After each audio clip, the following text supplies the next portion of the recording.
We all know that medieval towns were bustling places, full of merchants, children, and the clatter of daily life.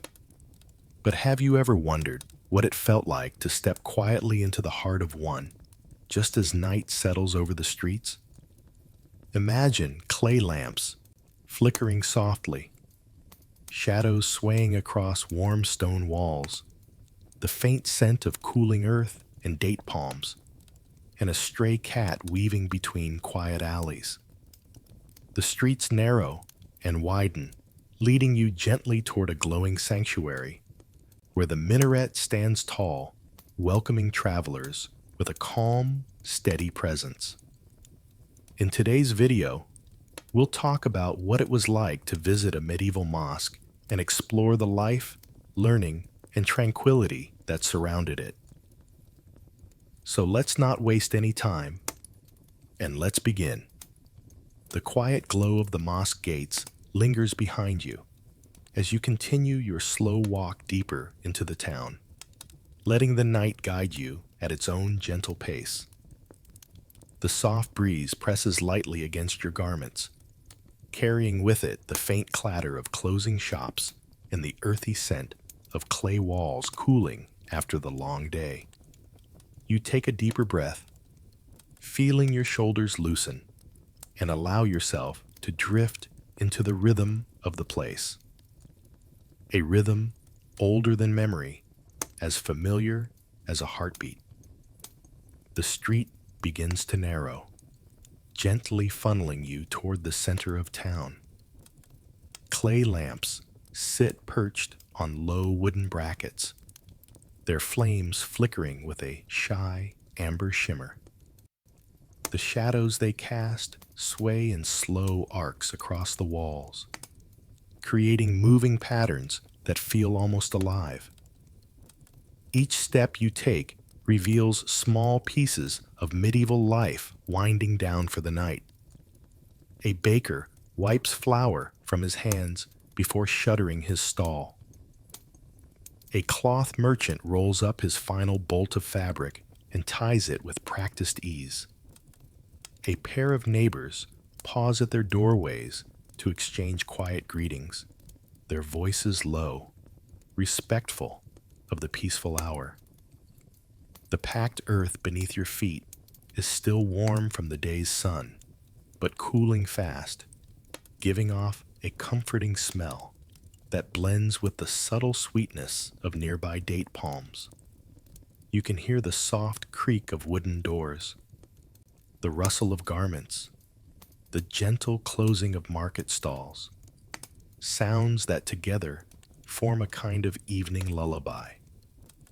No rush, no clamor, just life settling gently into rest.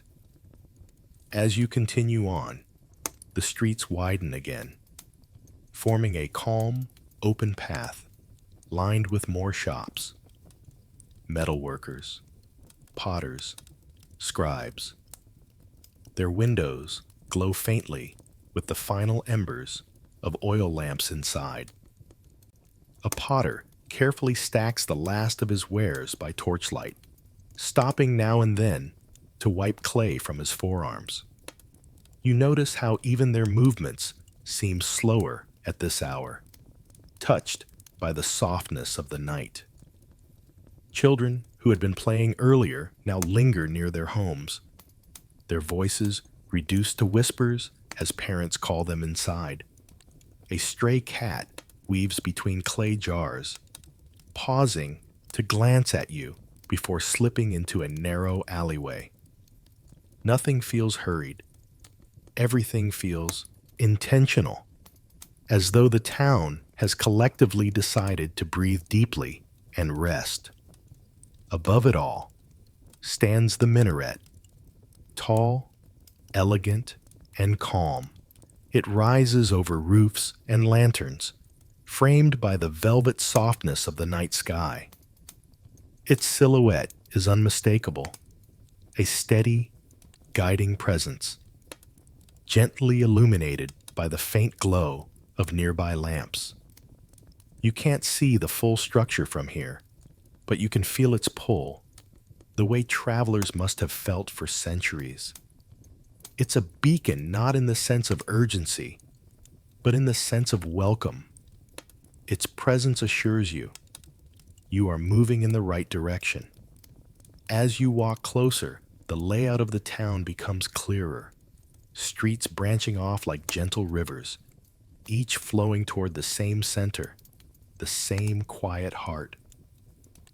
People passing by offer you small nods of acknowledgement, simple gestures full of warmth. There's no suspicion, no tension, just the comfort of shared space and shared purpose. The sound of distant recitation returns, just barely carried on the wind. It's softer here, woven into the very air. The melody threads between the buildings, echoing lightly off stone and clay. It feels less like you're approaching a sound, and more like the sound is softly reaching out to greet you. You follow it, step by slow step, until the street bends and widens once more. And suddenly, there it is. The mosque stands before you, closer now, its outer walls glowing in warm tones under the raised lamps. Arched windows cast soft geometric shadows onto the courtyard ground. The carved patterns along the exterior seem to ripple gently in the flickering light. Lines and shapes that hint at stories, prayers, artistry, and devotion etched by hands long gone. The minaret now towers directly above you, its stonework catching faint glimmers of starlight. You can see the main gate more clearly, framed by intricate wooden panels and quiet pathways where a few late worshippers walk with unhurried steps. The air feels different here, cooler, calmer, touched by the serenity of the sacred space. You approach slowly, as though instinctively knowing this is not a place to rush through. The courtyard lies just ahead, waiting to be discovered. And as your footsteps soften, you feel the next part of your journey unfolding, leading you toward the architecture that awaits beyond the outer border of the mosque. The courtyard opens before you, like a quiet breath, a soft expansion of space after the narrow streets of the town. The moment you step onto the smooth stone threshold, the world seems to shift, becoming calmer, cooler, almost suspended in a gentle stillness. The night air settles around you with a touch of tranquility, as though the courtyard itself has been waiting patiently for your arrival. Clay lamps mounted along the outer walls cast warm amber halos, illuminating the geometric patterns carved into the stone. These patterns, precise, deliberate, endlessly interwoven, seem to move softly with the play of light and shadow. At first glance, they look simple, but as you come closer, you begin to notice the depth of each line, the precision of each curve, the way every motif links to another in an unbroken flow. The carvings whisper stories without words, stories of devotion, of hands that shaped stone with meticulous discipline, of a community that held beauty as a form of worship. Your gaze drifts to the calligraphy etched above the courtyard arches. Elegant lines of script stretch gracefully across the stone surface, each curve shaped with purpose. Though you cannot make out every word from this distance, the artistry alone is enough to stir a quiet awe within you. It feels timeless, as if the letters themselves are breathing gently in the lamplight. A soft trickle of water draws your attention to the side of the courtyard. Narrow channels, carved with the same geometric precision as the walls, guide small streams of clean water along their paths. They shimmer faintly under the lantern glow, flowing with a steady rhythm that brings a cooling peace to the space. You watch the water move around gentle corners and along polished grooves, its sound harmonizing with the distant murmur of recitation carried lightly through the open air. As you walk deeper into the courtyard, your footsteps tap softly on the stone pathway.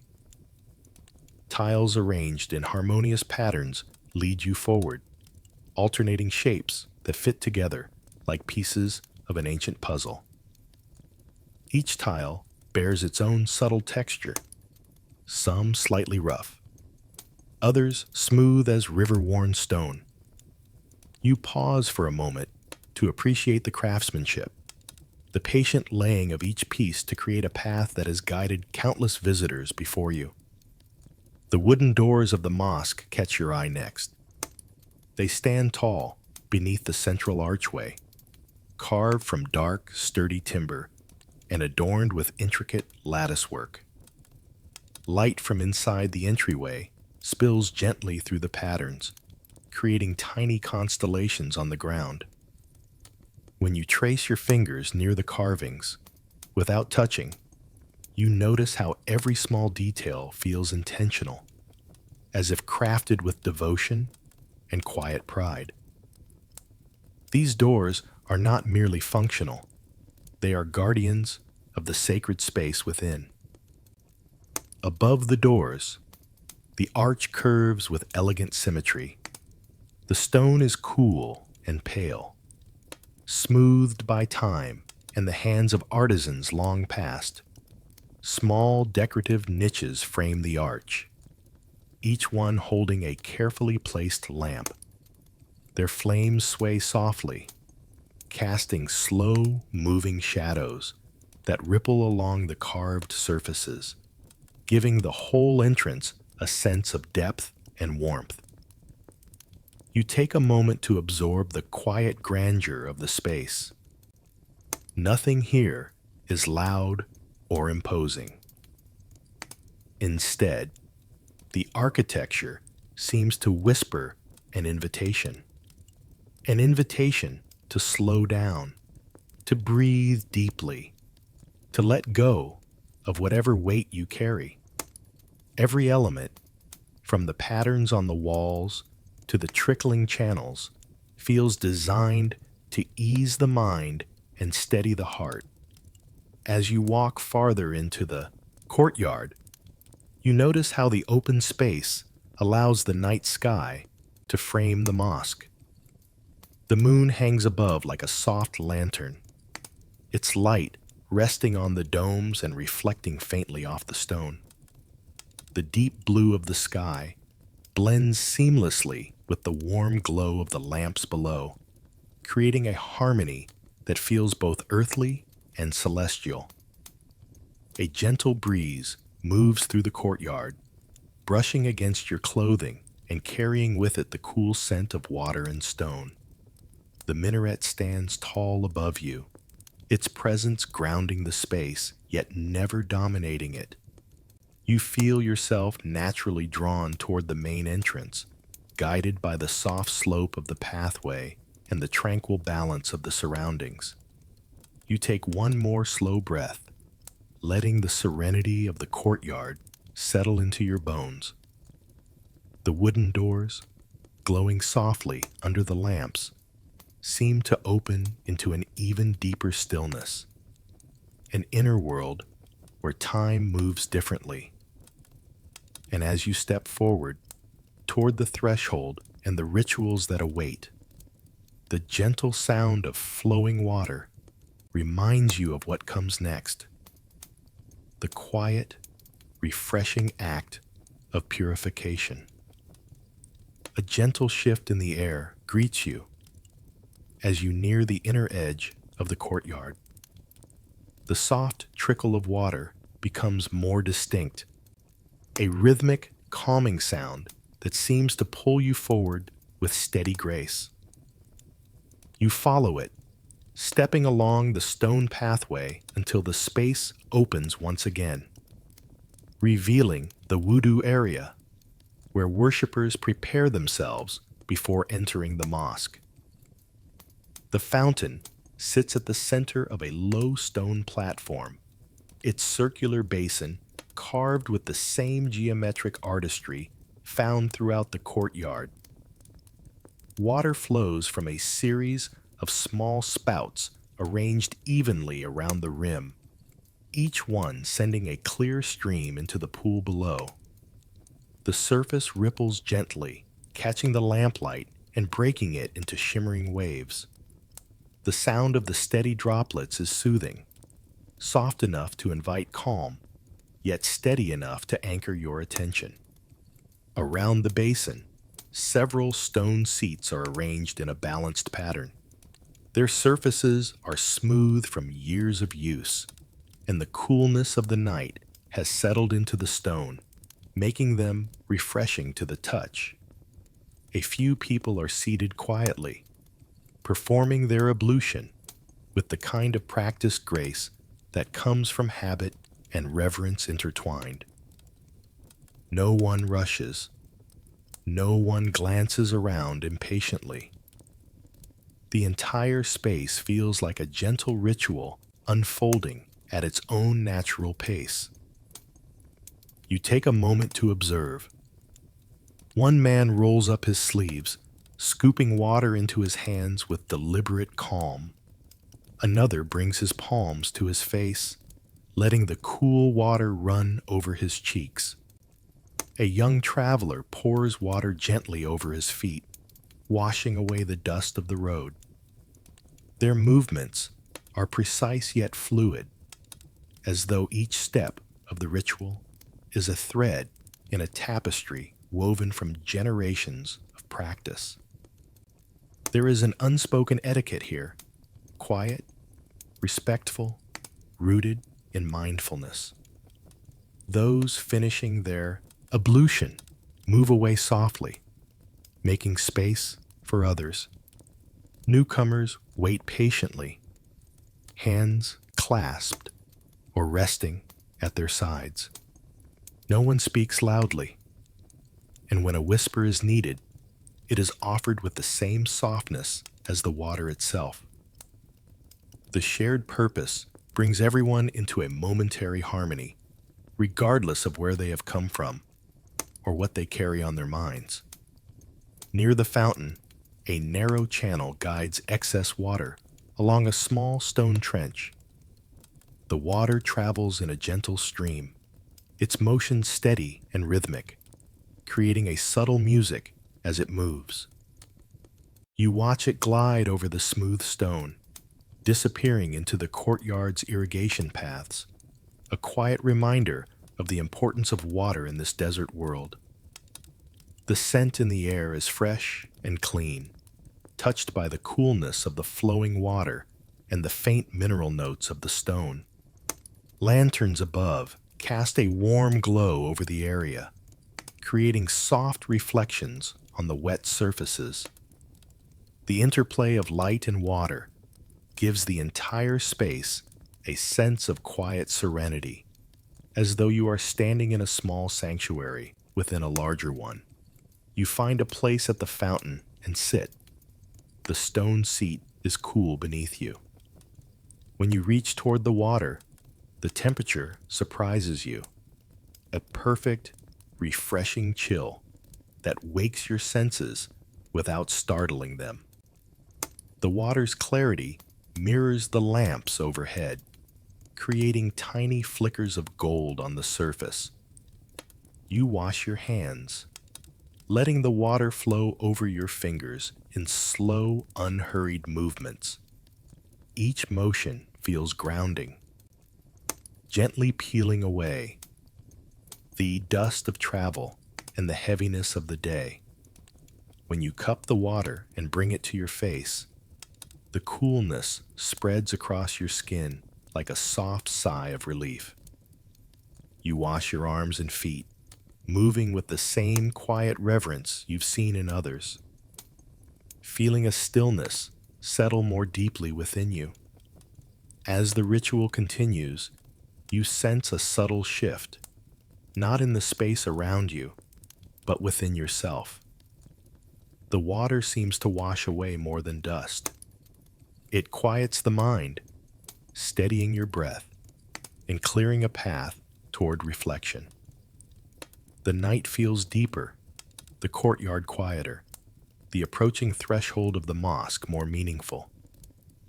When you finish your ablution, you stand slowly, feeling the lingering coolness of the water on your skin. The air seems gentler now, as though the entire atmosphere recognizes your readiness. People around you move softly, stepping away with cleansed hands and renewed calm, guiding your gaze naturally toward the entrance of the mosque. The carved wooden doors still glow with warm light, waiting patiently beneath their archway. A faint hush emanates from within, the promise of deeper stillness, of a sacred space held lovingly in quiet. You take a soft inhale, stepping toward that threshold. Ahead lies the moment of crossing into the heart of the mosque, where the world inside unfolds in peace and shadow. You approach the entrance slowly, still carrying the subtle coolness of the wudu water on your skin. The carved wooden doors before you gleam softly under the lanterns, their lattice patterns casting delicate shadows across the ground. With each step, the sounds of the courtyard fade into the background, the trickling of water, the murmured movements of worshippers, and a deeper quiet settles over you, as though the air itself is preparing to shift. Just before the doorway lies a simple wooden rack where sandals are neatly placed. Visitors pause here without hesitation, slipping off their footwear with practiced grace. You follow their example, untying your sandals and placing them gently beside the others. The moment your feet touch the stone surface, a soft shiver passes through you. The stone is cool, smoother than you expected, and carries a calmness that spreads through your legs like a quiet invitation to slow down. You step forward. The light around you changes almost instantly. Outside, the lamps glowed warmly against the open sky. Inside, the illumination feels softer, more diffused, as though filtered through layers of time. Hanging from the high ceiling, long chains suspend brass lamps that sway ever so slightly with the movement of air. Their flames flicker gently, casting a warm, golden glow across the walls and carpeted floors.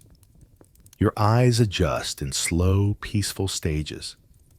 At first, you make out the darker outlines, arches, pillars, and the faint ripple of carpet stretching across the hall. Then, gradually, the details come into focus. The intricate patterns woven into the carpet fibers, the faint shimmer of polished metal lamps above, the textured stone ribs supporting the ceiling. Nothing is harsh. Nothing is bright. The entire space feels designed to cradle the senses. Your footsteps soften instantly upon the carpet. The shift in texture is almost startling. After the cool stone outside, the carpets feel warm and welcoming, cushioning your steps and quieting the sound of your movement. The weave beneath your feet is thick and slightly springy, absorbing sound so completely that even a full stride becomes a whisper. Every footfall makes you more aware of the stillness around you. Others walk with the same gentle rhythm. Their movements blend with the quiet ambience, the rustle of garments, the soft bend of knees as someone sits, the nearly inaudible adjustment of a cloak, the faint exhale of breath carried through the hall. The sounds are small, almost fragile, yet together they create a living atmosphere, peaceful, attentive, deeply human. Along the walls, lantern niches hold smaller oil lamps, their flames dancing subtly in the low air currents. Some cast halos of amber around carved stucco designs. Others illuminate small wooden shelves with scrolls resting neatly upon them. The faint scent of oil and warm brass lingers in the background, mixing with the earthy fragrance of the carpets. Your gaze moves upward. The ceiling arches overhead in rhythmic patterns, supported by sturdy columns that divide the space into gentle sections. The chains holding the lamps sway minimally, giving a sense of movement even within the stillness.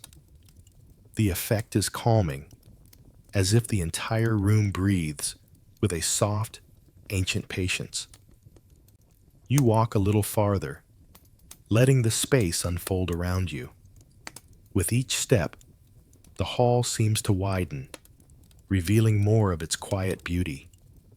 The carpet patterns guide your eyes forward, geometric shapes arranged with perfect symmetry, lines that draw you deeper into the sacred space.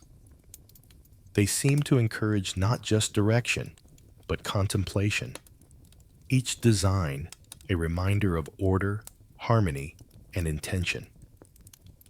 In the distance, you can sense rather than hear the presence of others already at prayer.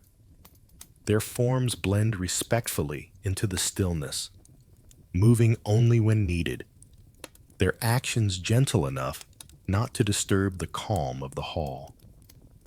The air here feels subtly cooler, touched by the stone pillars, yet warmed by the soft glow of the lamps. It's a balance that soothes the body and quiets the mind. You pause for a moment, letting everything settle. The filtered light, the hush of the carpets, the faint echo of distant footsteps, the slow sway of suspended lamps. This is not merely an entrance, it is a passage from the world outside into a space designed for reflection, humility, and peace. A soft breeze drifts in from an open archway deeper inside, carrying the faint scent of incense and the deeper resonance of the prayer hall ahead. Something shifts within you, subtle but certain. You realize you are standing at the edge of a far more expansive space, one that invites not just observation, but immersion. You take another slow breath and step forward, crossing fully into the heart of the mosque. Ahead lies the vast stillness of the prayer hall, waiting to open itself to you in quiet, enveloping peace. The pathway of woven carpets leads you deeper into the mosque, guiding you toward the heart of the prayer hall. With each step, the space around you seems to expand. The soft glow from the hanging lamps stretches outward, revealing a vast, open expanse where every element, from the arching ceiling to the gentle rise of the floor, feels carefully shaped to hold silence with respect. You pause as the hall unfurls before you in full, quiet majesty. Rows of carpets stretch far into the distance, each line aligned with care, forming pathways that draw the eye forward. Their patterns shift subtly from section to section. Earthy reds, muted blues, soft golds, but all flow together harmoniously. The careful arrangement gives the space a sense of order, as though every thread has been woven with intention. A few worshippers move within the hall, their footsteps softened by the carpet's gentle embrace. They stand in calm rows or sit quietly, their minds turned inward. Their stillness contributes to the tranquility that fills the room. Each individual seems to carry a private moment of reflection, yet together they create a shared atmosphere of peace. No one speaks, no one hurries. Here, time moves at the pace of steady breathing. Your gaze drifts to the far end of the hall, where the imam's elevated platform rests. It is simple, nothing ornate or attention-seeking, but its presence commands a subtle reverence. A wooden railing frames the small elevation, polished smooth from generations of hands resting upon it. A single lamp hangs nearby, its soft halo highlighting the gentle curves and quiet strength of the structure. The platform stands as a reminder of guidance, learning, and shared devotion, humble yet dignified. Around you, the hall's architecture shapes the air in ways you begin to notice only by listening carefully. When someone shifts their weight or bends into a seated posture, the faint sound travels through the space, gliding along the stone arches and weaving between the pillars. It doesn't echo harshly. Rather, it floats softly, as though the building itself was designed to cradle every sound in gentle hands. You test this without meaning to. As you breathe a little deeper, the faint exhale seems to blend with the hall's natural quiet. Even your footsteps, careful though they are, fade almost immediately. It's as if the space encourages humility, not through rule or instruction, but through its very nature, softening every movement until you are compelled to move with greater mindfulness. The ceiling rises higher than you realized at first, supported by sturdy columns that divide the hall into subtle sections without breaking the openness. Arches curve in graceful sequences, guiding your gaze upward along smooth lines of stone. Lantern chains hang at varying lengths, their golden light reflected in the polished metal of the lamps. Some sway ever so slightly, creating gentle shadows that ripple across the ceiling like slow, moving waves. You find a place along one of the carpet rows and sit for a moment. The texture beneath your hands is comforting, thick, soft, and faintly warm from the lamps overhead. The scent of the hall reaches you more clearly now, a mix of candle oil, aged wood, and the faint earthiness of woven fibers.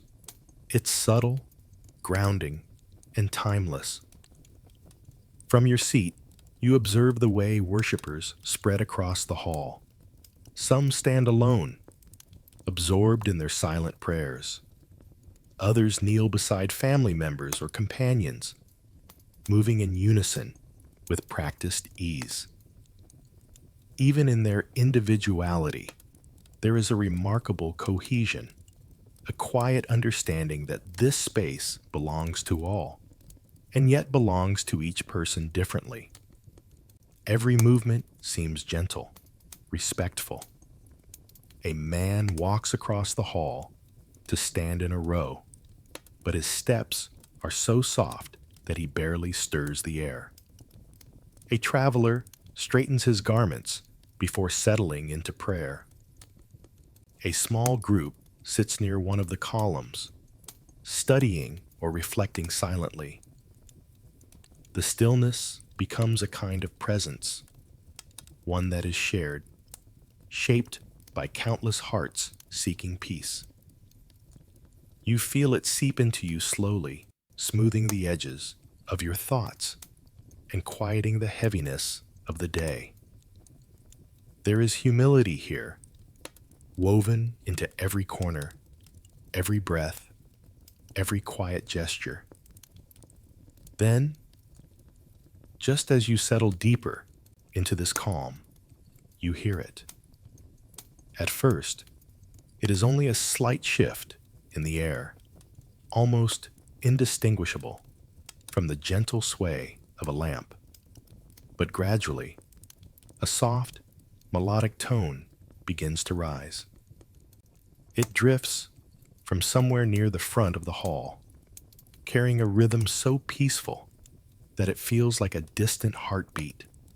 The call to the evening prayer is beginning, its first notes floating upward toward the domed ceiling and settling warmly over everyone present. The hall seems to breathe with it. Worshippers begin to adjust their positions, some standing, others gathering into rows with unhurried grace. Lantern light shimmers as people move, creating small ripples of gold across the carpet patterns. The sound builds gently, harmonizing with the quiet architecture that embraces it. And as the first full phrases drift through the hall, you realize the night's stillness is about to transform into a deeper, shared moment of devotion. The beginning of evening prayers. The moment the prayer hall settles into stillness, a gentle hush spreads through the air, as if the very walls take a slow breath. You stand near one of the great supporting columns, feeling the calm settle around you. Then, from somewhere near the front, distant enough to remain respectfully unseen, yet close enough to fill the space, a voice begins to recite. No figure is described, nothing is shown, only sound, drifting like cool water in a quiet canyon. The first notes rise soft and steady, unfolding in smooth, measured waves. The melody is neither rushed nor embellished. It feels ancient, precise, and deeply rooted in devotion. Each verse flows into the next, creating a rhythm the heart instinctively understands. You feel your shoulders drop, your breathing lengthen, and your thoughts soften to match the gentle cadence. The sound seems to lift the atmosphere itself, weaving through the wide arches and gliding beneath the high ceiling. The acoustics of the hall carry the recitation with a natural grace. Stone surfaces catch the vibrations and reflect them back in faint, calming echoes. They never overpower the original sound. They simply accompany it, like a whisper following a steady stream. You notice how differently the recitation behaves depending on where you stand. Near the columns, the voice feels intimate, close, as though the architecture protects its warmth. Near the center, it becomes fuller and more expansive, spreading outward in every direction. And when you shift your weight slightly, you can sense a subtle resonance beneath your feet, as though the ground remembers centuries of prayer. Around you, worshippers respond with deep reverence. Some sit in quiet reflection. Others stand still as carved stone, their attention fixed on the sacred words. The etiquette is gentle but constant.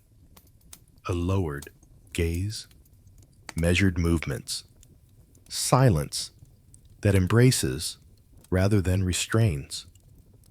You mimic the stillness, finding comfort in joining the group without disturbing it. No one looks at you, yet you feel welcomed simply by being present. There is a warmth here that comes not from the lamps or the stone, but from the harmony of shared devotion.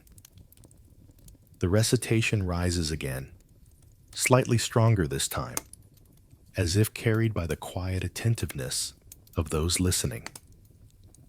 You close your eyes for a moment, letting the sound move around you like a soft current. It cleans the mind in the same way the water of wudu cleans the body. Gently, steadily, patiently. After a few minutes, you open your eyes again and notice the lamps swaying ever so slightly in the still air. their glow forming subtle halos along the arches. Shadows shift with the movement, creating patterns that seem to pulse in rhythm with the recitation.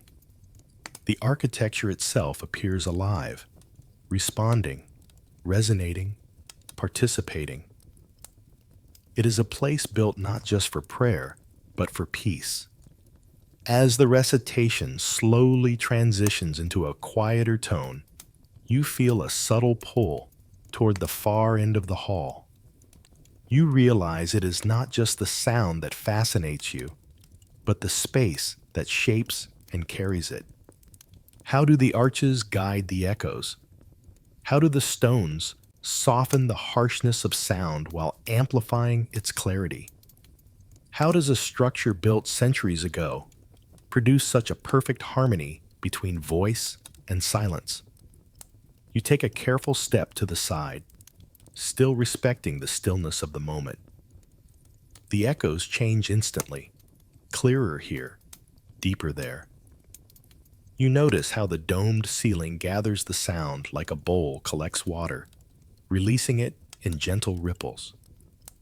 Everything about the space seems designed to honor the recitation, to let it linger just long enough before fading into the quiet breath of the hall.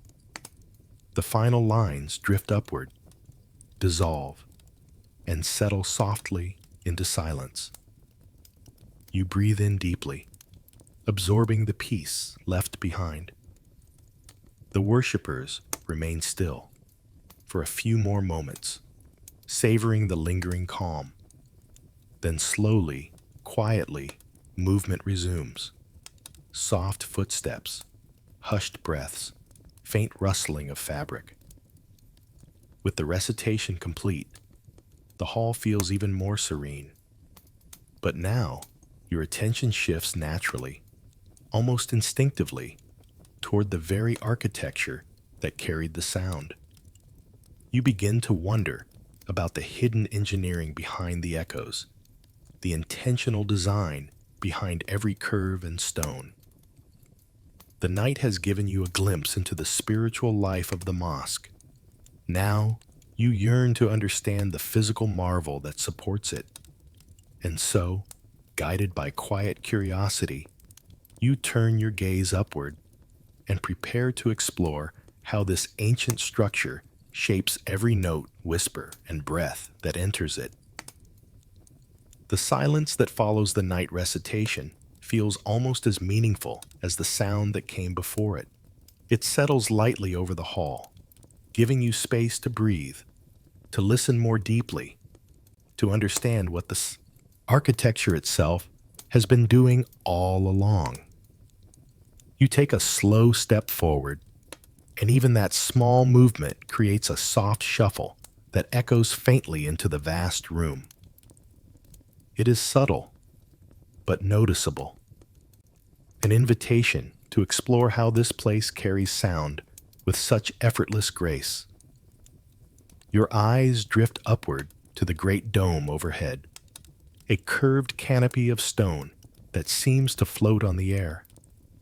Its sweeping shape gathers sound the way a bowl gathers water, capturing each note and guiding it downward in smooth, spiraling waves. In many medieval mosques, the dome wasn't just beautiful, it was intentional engineering. Its curve allowed a single voice to reach even those standing farthest from the front, amplifying without distortion. You whisper a word softly, barely audible, and the faintest echo responds, drifting back to you in a warm, subtle return. The arches play their part too. They rise in repeating patterns, each one framing the space with graceful precision. These arches, broad, layered, and rhythmic, act like channels, directing sound forward and outward rather than letting it scatter. When the night recitation had flowed through the hall, the arches helped carry it from row to row, ensuring every listener heard the same clarity. You run your fingers along the cool stone of one arch, feeling the deliberate smoothness of its surface. Every angle, every curve, every joint appears carefully placed, as though the builders knew the walls would one day hold sacred sound. As you walk beneath one of the larger arches, you notice how the acoustics shift yet again.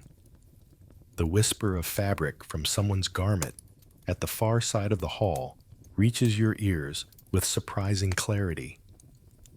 Even quiet footsteps seem to hover in the air a moment longer before fading. The geometry of the mosque, wide spaces, high ceilings, thick stone, creates an interplay of resonance and stillness. Sound travels, but it is never muddled. It echoes, but never overwhelms. It lingers, but only gently, like a respectful companion. You continue deeper into the hall, observing how different architectural features catch and shape sound. Carved recesses along the walls break up harsh echoes. Wooden elements, doors, beams, ceiling panels, absorb just enough vibration to soften the overall acoustics. Even the carpets underfoot, thick and hand-woven, contribute to the balance, grounding the room with warmth that prevents sound from becoming too sharp. Every detail, small or grand, works together toward the same purpose: clarity, harmony, devotion. You pause beneath a smaller, secondary dome and look up. These auxiliary domes, sometimes called squinches or transitional spaces, help distribute sound between larger chambers. Here, if you breathe out slowly, the air seems to hum faintly, a sign of the dome's perfect curvature. In the past, architects used careful geometric calculations to design these features, long before modern acoustics existed as a science. They relied on observation, intuition, and a deep understanding of how space interacts with sound. You find yourself admiring the sophistication of their craft. Moving toward the rear of the hall, you notice how inscriptions carved into the stone subtly alter the acoustics as well. The grooves create tiny variations in the surface, scattering sound waves just enough to prevent any harsh, bouncing echo. Calligraphy isn't only visual beauty, it gently shapes the auditory landscape too. Even the lamp chains, suspended from above in long, graceful lines, break sound currents in nearly invisible ways, contributing to the soft diffusion that makes the hall so peaceful. The deeper you explore, the more you understand that the harmony you heard during the night recitation was not an accident. It was the result of centuries of architectural refinement, an understanding that sacred sound deserves a sacred space, one capable of carrying it with dignity. In medieval mosques, the builders shaped the environment around the voice, making every worshiper feel included in the experience no matter where they stood. Eventually, as your exploration slows, your focus shifts from the grand geometry to the finer details. You begin to notice the craftsmanship that holds all of this together, the way each stone fits perfectly with the next, the precision of the carved patterns, the balance between decorative beauty and purposeful design. These small details call to you, inviting a closer look. The carved pattern beneath your fingertips feels like a quiet signature left by hands long gone, patient, careful, and full of intention. As you lift your gaze from the delicate craftsmanship, the hall reveals another layer of its quiet beauty, the glow of dozens upon dozens of oil lamps. Their warm light softens every edge, fills every corner, and transforms the architecture into a living tapestry of gold and shadow. You take a slow breath as you begin to walk again, and the gentle sway of the lamps above catches your eye. They hang from long chains, each lamp cradled in a metal frame of intricate shapes, interlocking stars, swirling vines, symmetrical knots. These are not simple glass vessels. They are artworks suspended in air, each one shaped to filter the light in a specific way, creating a harmony of illumination across the hall. The glow they cast is steady but warm, as though each flame is breathing softly. The light pools beneath the chandeliers, forming soft halos on the carpet, while faint shadows spill outward across the stone columns. Some lamps have tiny pierced patterns in their metal casings, and their shadows dance in delicate lattices on the surrounding walls. Calligraphy carved in deep, confident strokes takes on new life when lit from the side. The letters seem to lift from the stone, their curves expanding and contracting with the flicker of each flame. As you move closer to one of the grand central chandeliers, you notice how finely it is crafted. Dozens of small glass cups hang from a circular frame of brass or bronze, each cup holding a small reservoir of oil. The chandelier is balanced with absolute precision, perfectly level despite its weight. When a breeze flows through the hall, a gentle draft from an open doorway or a shifting movement of worshippers, the flames tremble, and the metal rings emit the faintest chiming sound. It feels like an instrument designed not for music, but for the ambience of sacred stillness. You shift a little to the side and catch the way light settles on a carved wooden door. The grain of the wood gleams softly, bringing out patterns that were almost invisible by daylight. Some lines shimmer, others retreat into deep shadow. You realize that the artisans intentionally carved with varying depths, so the door would reveal new details under lamplight. This is illumination, not just for sight, but for discovery, for the appreciation of subtle artistry. Around the pillars, shadows wrap around the spiraling carvings like gentle cloth. They gather in recesses and archways, stretching and shrinking as you walk. Even the ceiling beams, darkened by centuries of rising flame, form patterns of alternating light and darkness that emphasize the height of the room. The lamps do not fight the shadows. They converse with them, shaping an atmosphere both intimate and expansive. You pause to admire a row of smaller lanterns set along a side corridor. These lanterns have thick glass panes in muted amber and green tones, giving the passageway a calm, dreamlike quality. Their metalwork is fine and geometric, echoing the mosaic patterns that decorate the walls.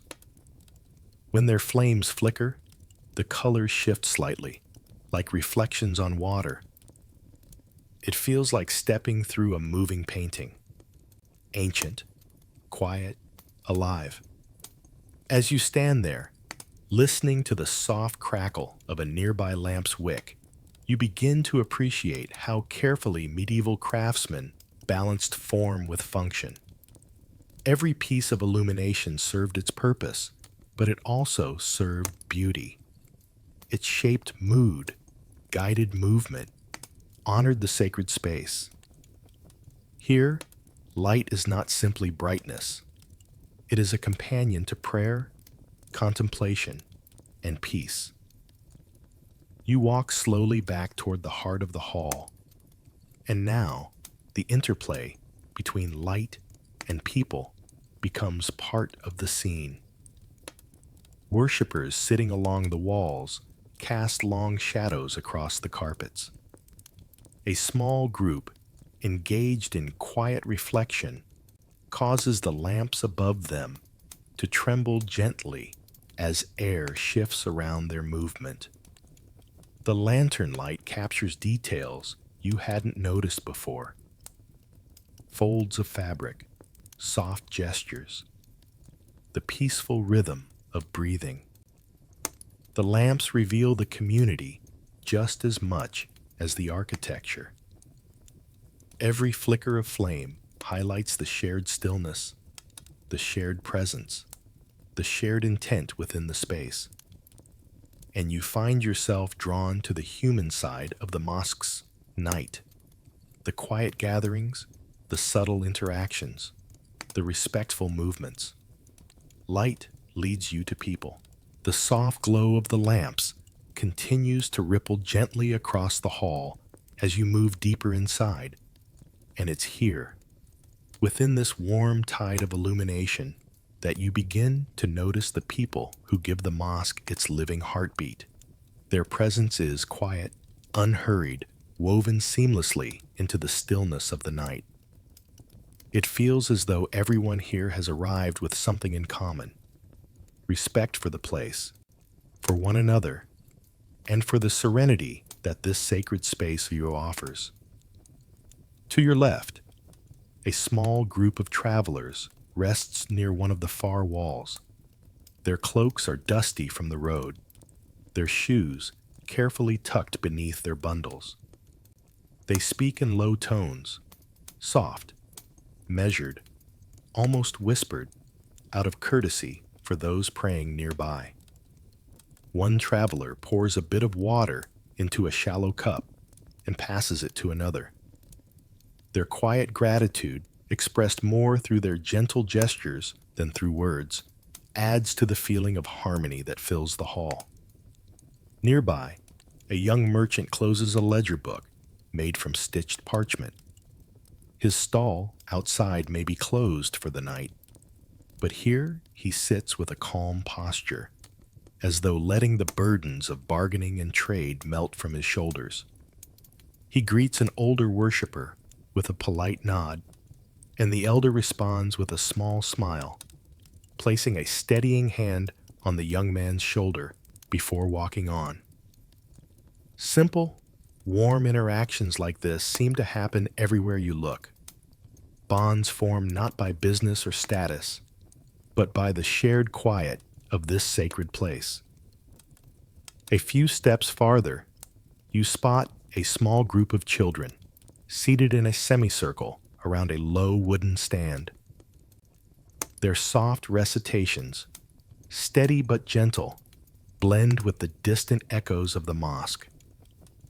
Their teacher sits with them, guiding their voices with calm hand motions. Not scolding, not rushing, only encouraging. The children repeat each phrase carefully, their young voices rising and falling like waves on a still shore. Even in their youth, they mirror the respect of the adults around them. Their energy is focused, their posture attentive. In their presence, you sense not only innocence, but a future being shaped one patient lesson at a time. In the large open space before you, several worshippers stand, bow, and sit in their prayers. Each movement flows into the next with practiced ease, and though they stand shoulder to shoulder, there is a sense of individual sincerity woven into the communal rhythm. A gentle cough from someone far across the hall echoes briefly, followed by soft footsteps as another person shifts their place on the carpet. Nothing disturbs the peace. Each sound simply becomes part of it. Others sit in small pairs or trios, sharing quiet conversations. A traveler describes the route he took across distant valleys.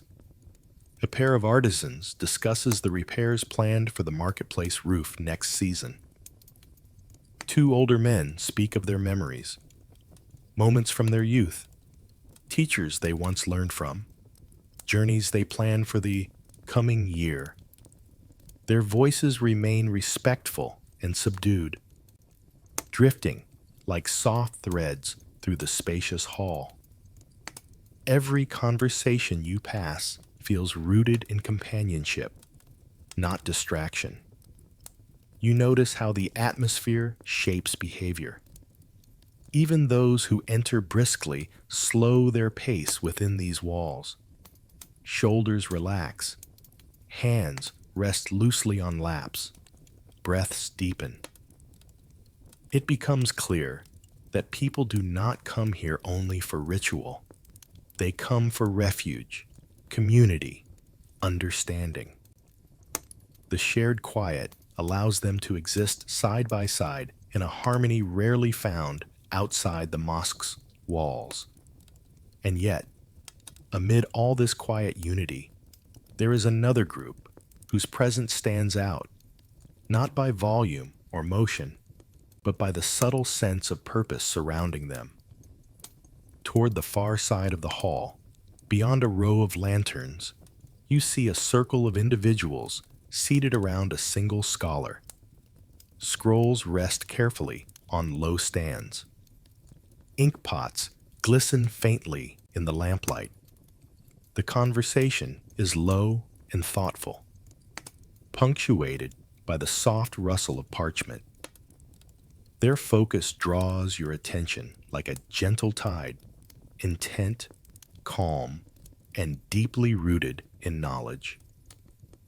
The soft glow of the lamps continues to ripple gently across the hall as you move deeper inside, and it's here, within this warm tide of illumination, that you begin to notice the people who give the mosque its living heartbeat. Their presence is quiet, unhurried, woven seamlessly into the stillness of the night. It feels as though everyone here has arrived with something in common: respect for the place, for one another, and for the serenity that this sacred space offers. To your left, a small group of travelers rests near one of the far walls.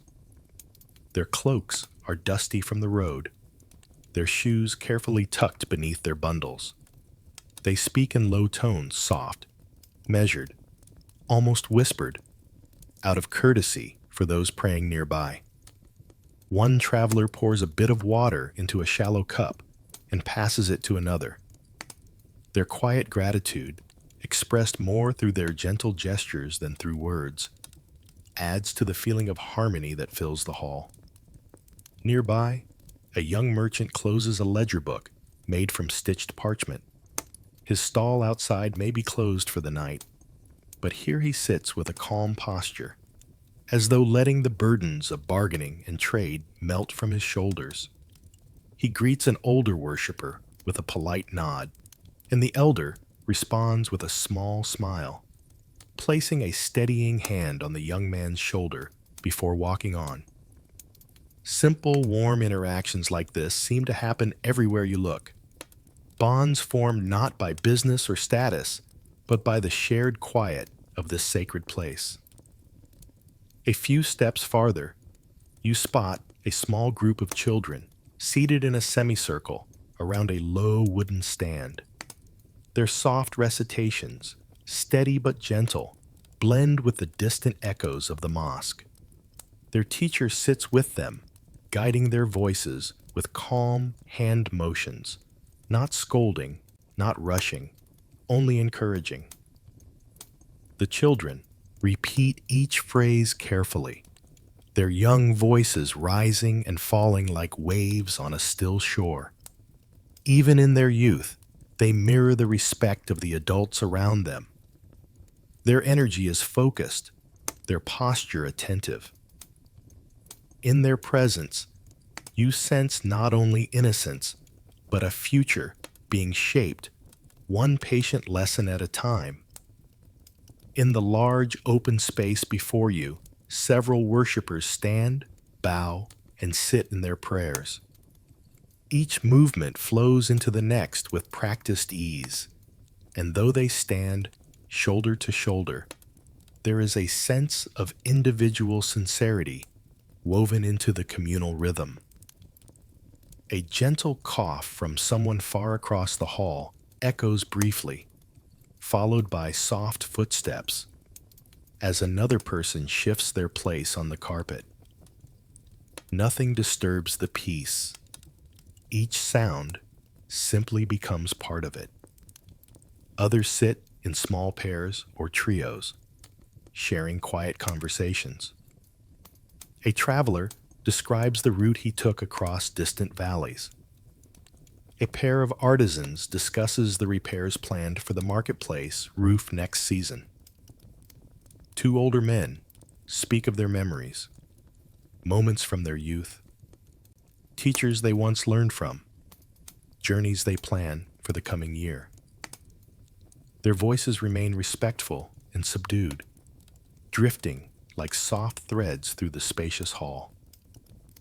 Every conversation you pass feels rooted in companionship, not distraction. You notice how the atmosphere shapes behavior. Even those who enter briskly slow their pace within these walls. Shoulders relax, hands rest loosely on laps, breaths deepen.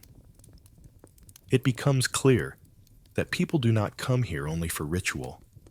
They come for refuge, community, understanding. The shared quiet allows them to exist side by side in a harmony rarely found outside the mosque's walls. And yet, amid all this quiet unity, there is another group whose presence stands out, not by volume or motion, but by the subtle sense of purpose surrounding them. Toward the far side of the hall, beyond a row of lanterns, you see a circle of individuals seated around a single scholar. Scrolls rest carefully on low stands. Ink pots glisten faintly in the lamplight. The conversation is low and thoughtful, punctuated by the soft rustle of parchment. Their focus draws your attention like a gentle tide, intent, calm, and deeply rooted in knowledge. Transition. And as you watch them, curiosity begins to pull you toward their small gathering. The sight of those scrolls, those attentive faces, and the quiet guidance of the scholar sets the stage for your next step, toward the seekers of wisdom who make this mosque not only a place of worship, but a place of learning. You said, "Great, now please, transition into the next chapter smoothly and start writing chapter 10. Scholars and Students of Knowledge, 650 words. You witness circles of learning where students listen to lessons on language, law, and astronomy. Scrolls are unrolled and inkpots glisten. Transition, curiosity about the library. ChatGPT said, Chapter 10. Scholars and Students of Knowledge, 650 words.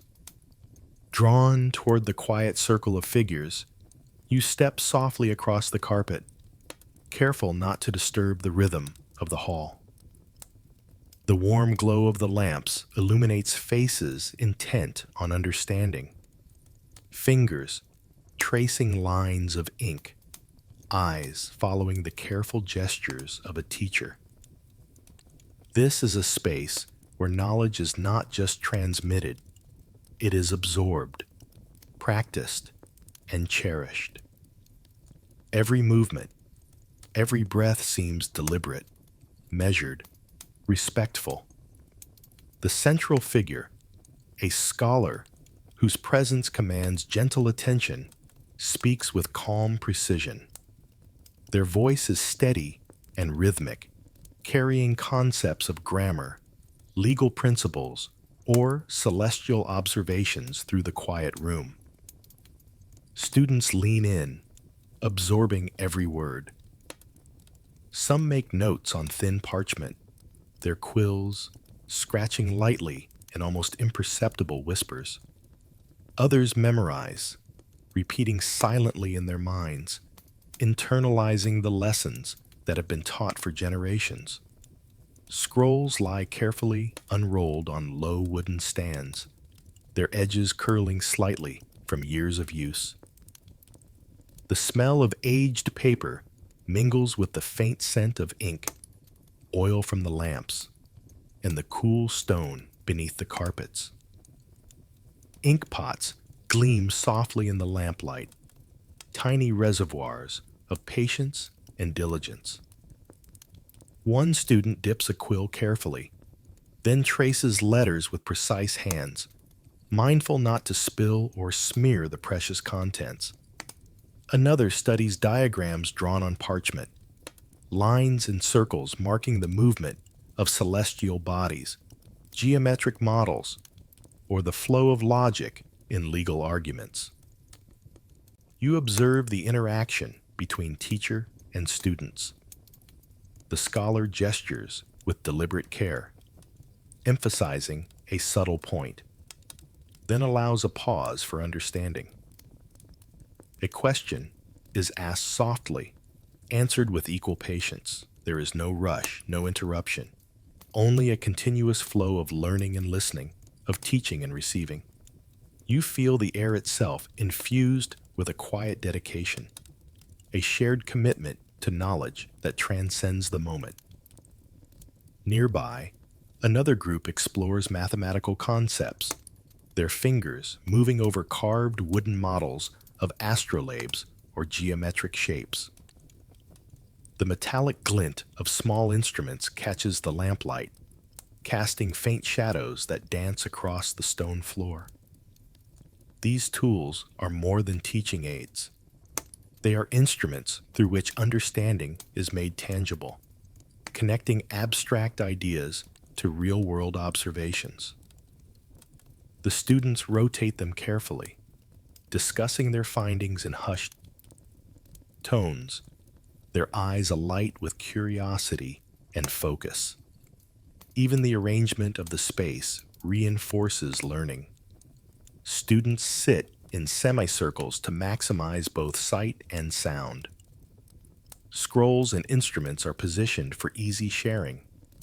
The scholar's elevated seat allows their voice to carry naturally across the circle, aided by the hall's gentle acoustics. Everything, the placement of lamps, the spacing of students, the orientation of scrolls, creates an environment where knowledge can flow without friction. As you watch, you begin to notice small interactions that speak volumes about communal respect. A student passes a scroll to another without disrupting the lesson. Another offers a correction in a whisper, received with a quiet nod of gratitude. Even the youngest learners wait patiently for guidance, their attention unwavering. This is not simply a classroom. It is a living ecosystem of intellectual curiosity and humility, where wisdom is both taught and cultivated through shared effort. You lean closer, curious about the scrolls lining the walls just beyond the study circles. Their bindings are worn, their pages yellowed, yet they exude a quiet authority. Each manuscript seems to promise untold knowledge, preserved across generations. You notice titles etched in delicate calligraphy, some on astronomy, some on law, others on poetry or language. The students and scholars' focus on their lessons is only part of the story. The larger world of preserved wisdom waits just a few steps away. As the lesson continues, you feel a gentle pull toward those quiet shelves, toward the accumulated knowledge that has been carefully safeguarded. The hall itself seems to encourage this curiosity, inviting you to follow the threads of learning from the present lesson to the tomes resting silently nearby. Stepping through the doorway, you enter the mosque library, and immediately the atmosphere shifts. The air is cooler, still, and carries the faint, comforting scent of aged parchment and ink. Long shelves rise along the walls, stacked with carefully bound books and rolled scrolls. Each manuscript seems to hold centuries of thought and care, its presence commanding quiet attention. You move slowly among the rows, running your fingers lightly along the spines of leather-bound volumes, noticing the intricate embossing and subtle patterns that speak to both utility and artistry. On a central table, tools of writing are laid out with deliberate care. Inkpots glimmer in the soft lamplight, quills rest at perfect angles, and small knives for trimming parchment lie neatly beside brushes and rulers. Each instrument tells its own story of patience and precision, a reminder of the dedication needed to preserve knowledge. You lift a scroll gently, feeling the texture of the parchment, imagining the hands that wrote the words, the meticulous care that went into every stroke. The letters, black and steady, reflect centuries of learning carefully handed down. The library is arranged to encourage both study and reflection. Tables and low benches invite readers to sit comfortably while poring over texts. Some scrolls are rolled carefully, ready for students to unroll and copy, while others lie open, displaying diagrams of celestial bodies, geometric figures, or intricate calligraphy. You notice how every surface is intentional. The layout of scrolls, the placement of lamps, the angles of shelves, all designed to make study as seamless as possible. Even here, the atmosphere of the mosque permeates the space. Students pass quietly between tables, offering scrolls to one another, or pointing out passages without breaking the silence. A scholar lifts a manuscript to read aloud to a small group, their voices low, measured, and deliberate, blending harmoniously with the stillness. The library hums with focused energy, a gentle rhythm of learning and reverence that feels almost tangible. You pause at a corner dedicated to bookbinding and manuscript preparation. Leather strips, cords, and simple tools show how books were stitched and repaired. Some volumes are worn, their edges smoothed by centuries of handling. Others are pristine, protected carefully to withstand the passing years. You imagine the scribe's meticulous work, inking letters slowly and steadily, correcting errors, ensuring every scroll could withstand time. The library is more than a collection of books. It is a living testament to human diligence and reverence for knowledge. As you wander among the shelves, you notice subtle details you might have overlooked at first. Small carvings in the wooden bookstands, delicate flourishes on the edges of pages, the way light falls through the windows to illuminate certain manuscripts. Every element of the space seems intentional, designed to foster focus, curiosity, and discovery. You feel the weight of centuries resting quietly in this room. Each book, a bridge to the past. Each scroll, a silent teacher waiting for the next attentive mind. Finally, you set the scroll back on its shelf and take a slow breath. The library's quiet grandeur lingers in your senses. The scent of ink, the smoothness of parchment, the faint glimmer of lamplight on polished bindings.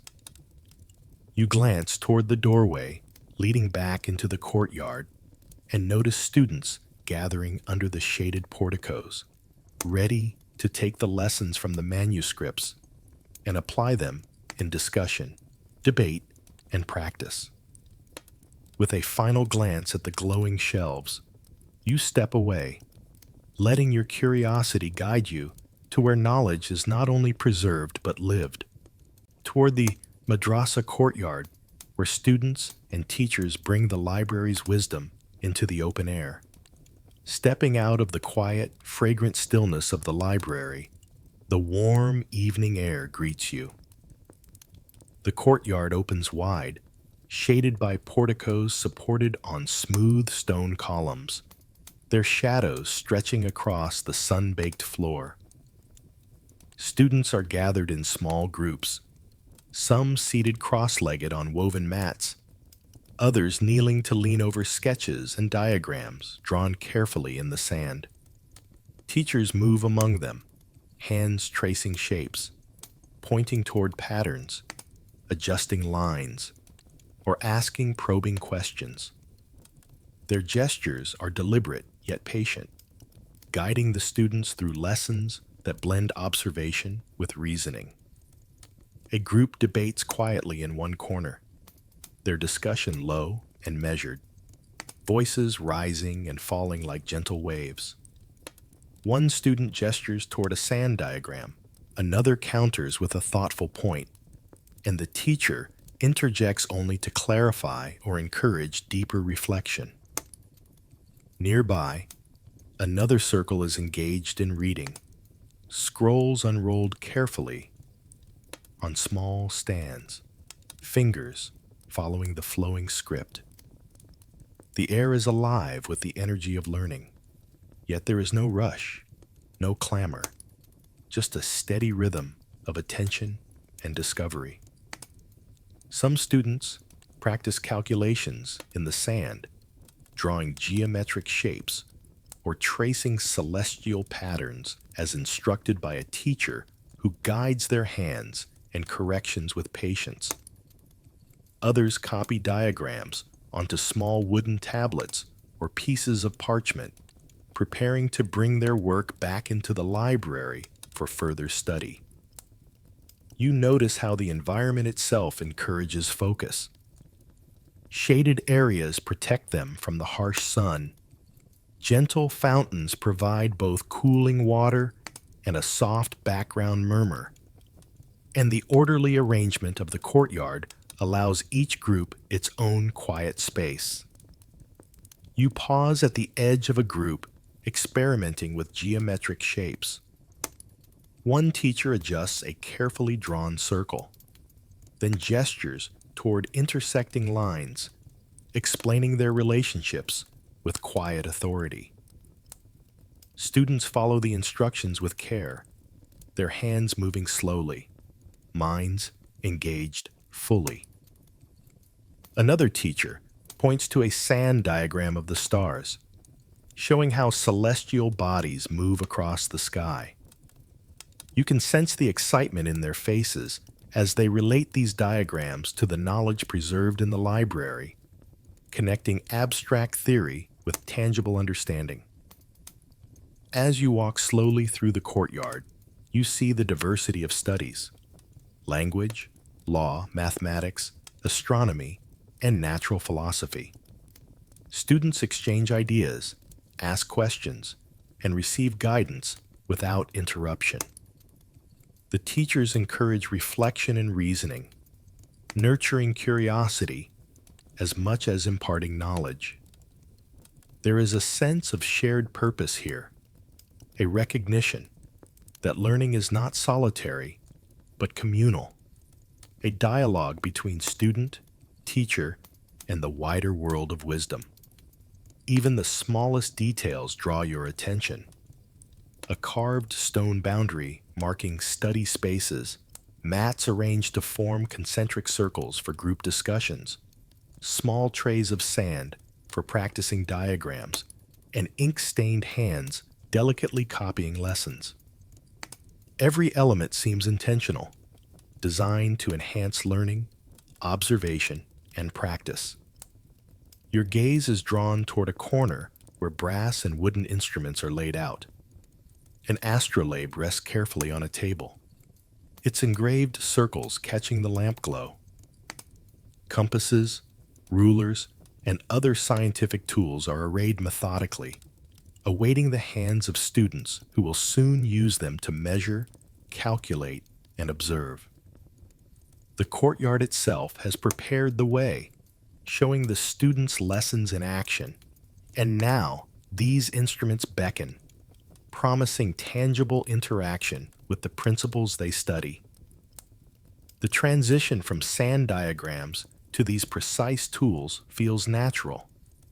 You watch as a student picks up an astrolabe, turning its rings slowly, while a teacher explains the alignment of stars. The curiosity, sparked by abstract lessons, now meets physical instruments, bridging theory with experience, imagination with measurement.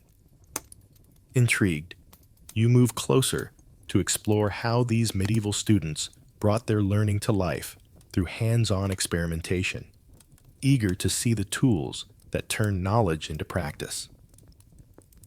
Your attention lingers on the astrolabe as the student adjusts its rings, tracing celestial paths with careful fingers. Nearby, another examines a small brass compass, comparing its needle to a drawn diagram in the sand. The courtyard hums with quiet focus, each tool in use, transforming abstract lessons into hands-on understanding. Geometric models rest on low tables, their interlocking shapes revealing the intricacies of angles, proportions, and spatial relationships. The combination of careful observation, tactile engagement, and patient guidance gives the air a tangible sense of discovery, as though centuries of intellectual tradition are resting gently in these students' hands. You move closer to observe, feeling the weight of history in each instrument. The polished brass of an astrolabe reflects the glow of a nearby lantern, showing engraved markings painstakingly etched to measure the heavens. A student holds a small wooden model of a gear system, turning its pieces slowly, seeing how movement in one section affects the others. You realize that these tools are more than mere objects. They are bridges connecting curiosity, reasoning, and the meticulous study that has been nurtured across generations. A teacher kneels beside a student, guiding a hand along a mathematical diagram, explaining ratios and angles without hurry. Another demonstrates how to use a compass to trace perfect circles, the resulting lines precise enough to satisfy both practical application and aesthetic harmony. Every movement is deliberate, thoughtful, and careful, reflecting not only mastery of knowledge, but also respect for the instruments themselves. These tools carry both function and symbolism. They represent the transmission of wisdom, the discipline of study, and the unbroken chain of learning that stretches across time. The courtyard itself seems to echo the rhythm of study. Students pass instruments back and forth, compare measurements, and collaborate on small experiments. The gentle murmur of discussion blends with the faint clinking of brass and the soft scratching of quills. Even as they work independently, a sense of communal purpose binds them together. Each is contributing to a shared understanding, each building on the discoveries of those who came before.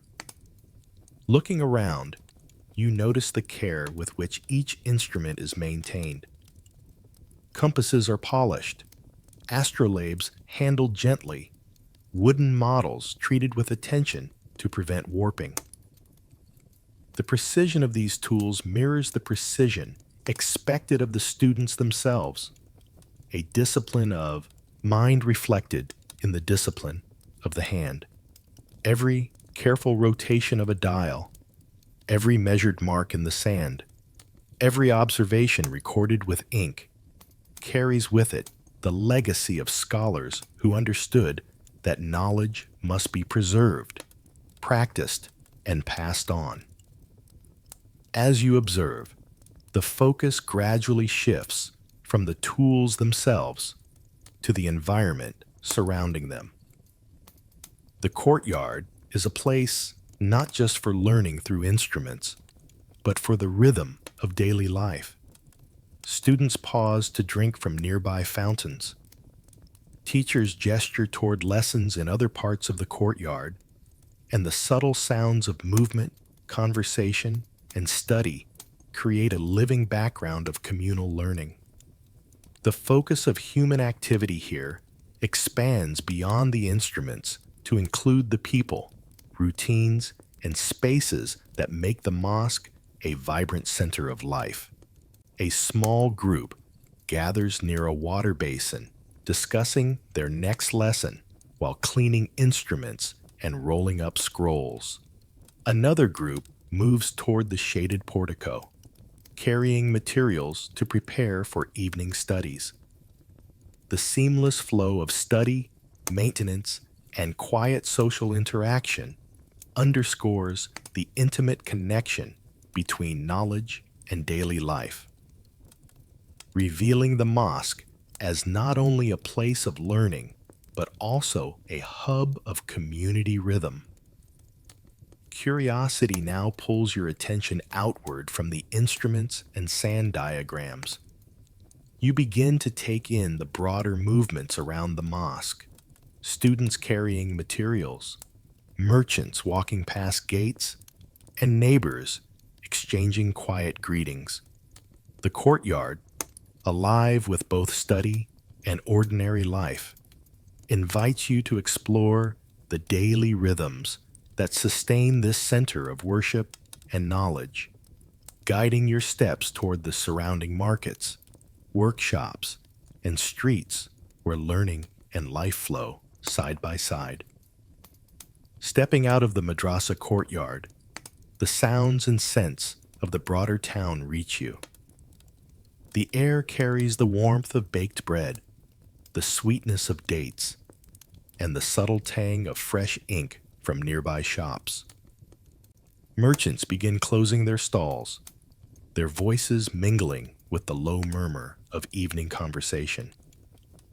You wander along narrow streets, noticing artisans arranging their tools, fabrics hanging from wooden beams, and clay pots stacked neatly at doorways.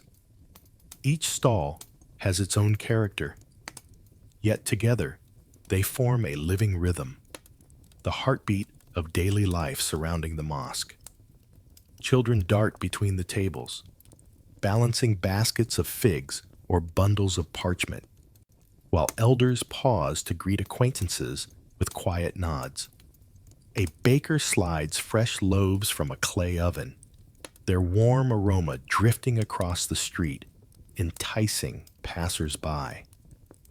A scribe carefully displays ink and quills, his hand moving gently to show the elegance of the strokes his tools can produce.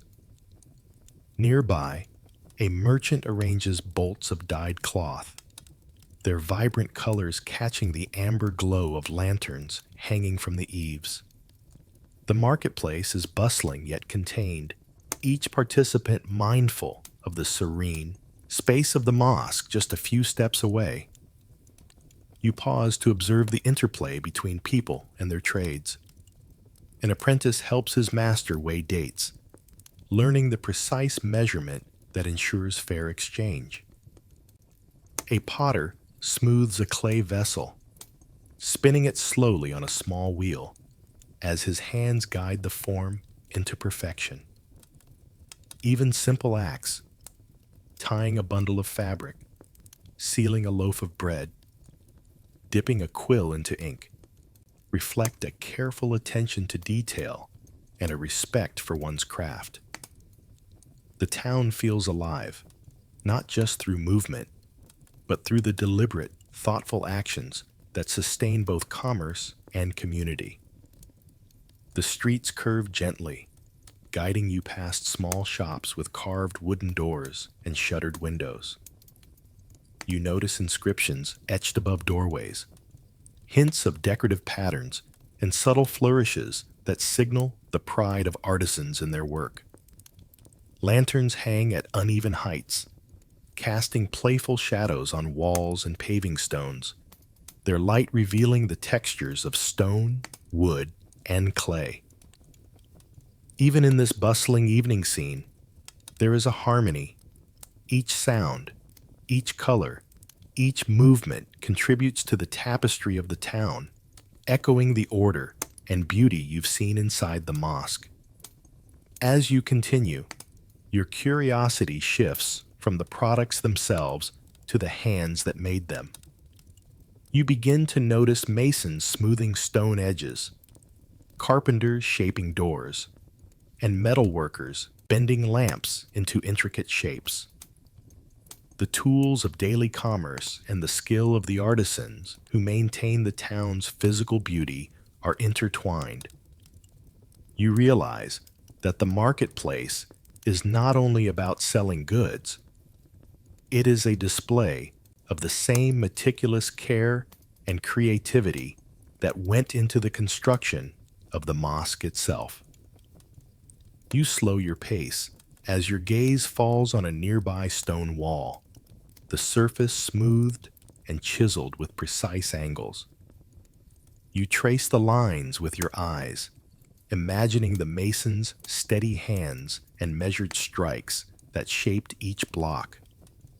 Further along, a carpenter chisels ornamental patterns into a wooden panel, the rhythmic tapping of his hammer blending with the evening's ambient sounds. A metal worker polishes a lantern, its frame catching the lantern light and throwing flickering patterns on the wall.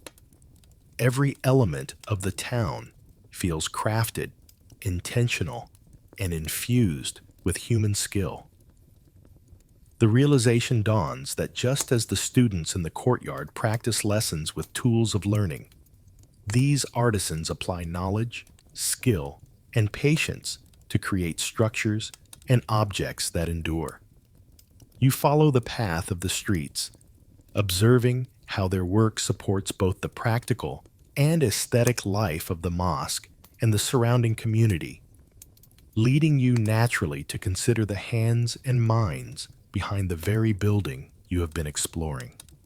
And so, your wandering takes you from the marketplace to the threshold of the mosque once more, where the craftsmanship of masons, woodworkers, and calligraphers awaits your closer attention, inviting you to step inside and witness the care and artistry that shape the sacred space itself. Returning to the mosque's outer courtyard, your attention shifts from the busy marketplace to the quiet diligence of the artisans who shaped the very building around you. The walls, doors, and arches you admired earlier now seem alive with the hands that created them. Masons bend over blocks of stone, chisels striking with measured rhythm, each tap sending faint vibrations through the cool air. The patterns emerge slowly, intricate motifs carved with care and precision, revealing both skill and patience that cannot be rushed. Nearby, a woodworker sits at a low bench, shaping a door panel. His hands move with steady assurance, gouges and knives tracing delicate geometric patterns and floral flourishes. Each cut is deliberate, every curve and angle carefully planned, as though the wood itself responds to the touch of a practiced hand. Small chips fall softly to the floor, absorbed by the gentle hum of the courtyard, adding a tactile texture to the serene scene. At a table tucked beneath an arch, a calligrapher carefully writes verses with a reed pen. Ink glistens on the smooth parchment as letters form with elegant precision. Each stroke flows naturally from one to the next, yet it is clear that this beauty is born of intense discipline and repeated practice. you notice the slight variations that give the script its life, the balance between form and meaning, and the care taken to ensure both legibility and artistry. The work is quiet, almost meditative, yet it carries the weight of centuries of tradition and devotion. Around you, other artisans move methodically. Stone blocks are lifted into place, polished surfaces are smoothed, and tools are organized with attention to detail. You sense a harmony between the different crafts. Each discipline complements the other, and together they bring the mosque to its full form. The carvings, doors, and inscriptions you admired earlier now carry a new depth, telling stories not only of faith, but of human skill and dedication. Watching the artisan's work, you begin to understand the connection between human effort and the sacred space it produces. Every curve, every stroke, every chiseled pattern serves a purpose, both practical and symbolic. The mosque is more than stone and wood. It is the culmination of countless hours of careful labor, artistry, and devotion, all working together to create a place that invites reflection, learning, and peace. You pause for a moment, letting your eyes wander beyond the walls and columns. The courtyard opens slightly toward gardens and shaded areas, and the sounds of water trickling from a nearby fountain blend softly with the rhythmic strikes of the mason's chisels. Birds chirp from the trees, their notes floating lightly through the evening air. The contrast between the meticulous human craftsmanship and the gentle, effortless beauty of nature strikes you. There is an interplay here, a dialogue between what humans create and what the natural world provides. The subtle fragrance of palm trees and flowering plants drifts across the courtyard, mingling with the earthy smell of carved stone and polished wood.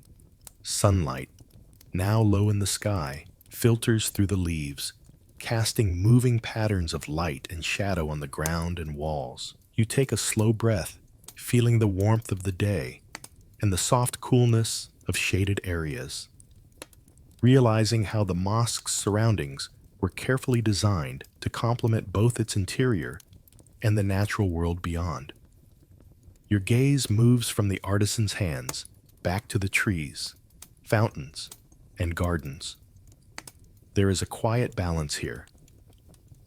The deliberate effort of builders and calligraphers, the thoughtful arrangement of plants and water features, and the soft, rhythmic sounds of nature all come together to create an environment that nurtures reflection and calm.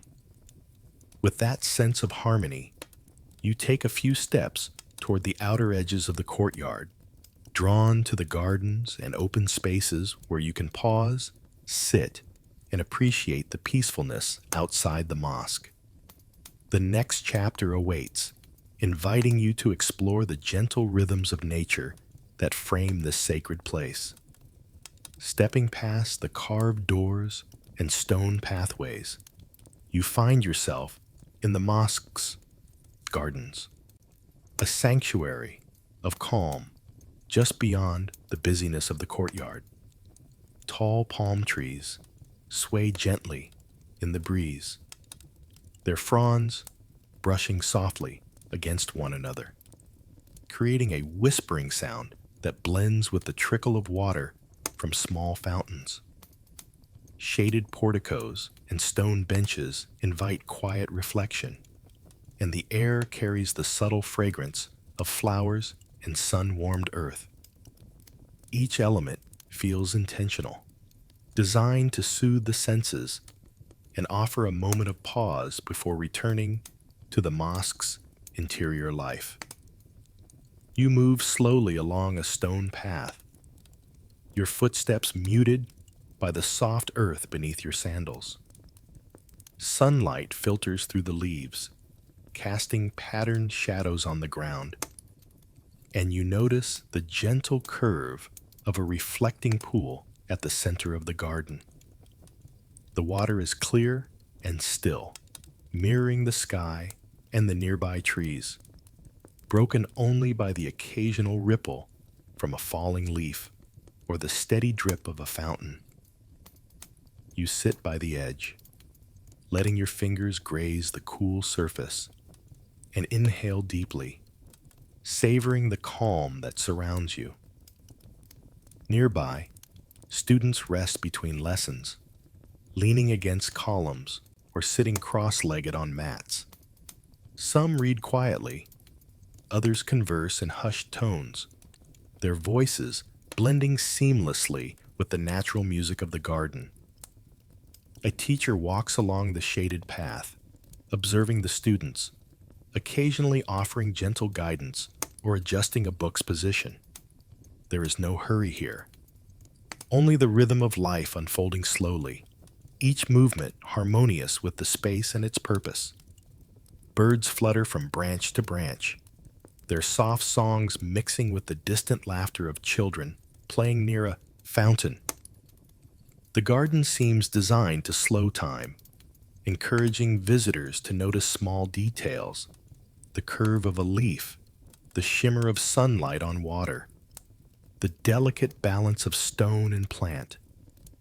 You lean back against a smooth bench, letting your eyes follow the shadows as they dance across the garden floor, and feel the weight of the day's journey lighten with each passing moment. A small fountain nearby provides a gentle trickle of water, the sound rhythmic and soothing. You notice how the designers have combined stone, water, and greenery to create pockets of calm between more structured areas. The garden is not only beautiful, it is purposeful. Every tree, every fountain, and every bench is positioned to encourage reflection, to allow both students and visitors to gather their thoughts, and to create a seamless transition between the meditative quiet of the gardens and the bustling communal life inside the mosque. You watch a student dip their hand into the pool, letting water drip slowly from their fingers before returning to their lesson. Another traces shapes in the sand at the garden's edge, practicing a small diagram, perhaps a study exercise that bridges the knowledge from the madrasa and the natural world outside. You realize that the gardens, while serene, are also an extension of the learning environment, offering calm, focus, and gentle inspiration for the mind. After a while, you rise and take one last slow turn around the garden, noticing the interplay of shadows, light, and movement. The tranquility has prepared you to return, your senses sharpened to subtle details. As you walk back toward the mosque's inner halls, the soft echo of footsteps on stone guides you once more into the rhythm of communal life. The garden's calm lingers with you as you cross the threshold, moving back inside to observe the interactions, rituals, and small acts of daily life that bring the mosque's inner spaces to vibrant human life. Returning from the garden's serenity, you step into the mosque's inner courtyards where the quiet activity of communal life unfolds. The soft murmur of voices blends with the faint clatter of trays and the occasional shuffle of feet across stone floors. Here, you notice people moving with purpose and care, not only for their own devotion, but in service to others. A traveler rests on a mat by the side of the courtyard, and a local offers a jug of cool water, the gesture simple yet profound. Nearby, a small group tends to a donation box, quietly placing coins and small gifts inside, each contribution a thread in the fabric of community support. You watch as a pair of women carry baskets of bread, distributing loaves to those who have just arrived from the streets. Children sit patiently, receiving what is offered with shy gratitude, while elders nod politely, acknowledging both the giver and the gift. You notice the rhythm of giving and receiving, the way it flows almost imperceptibly, creating a sense of shared responsibility and care. Every action is deliberate but gentle, guided by respect, compassion, and the understanding that the mosque is not just a place of prayer, but a refuge for those in need. A teacher approaches a weary traveler, offering both a drink and a few kind words, while a student arranges blankets for those resting on the far side of the courtyard.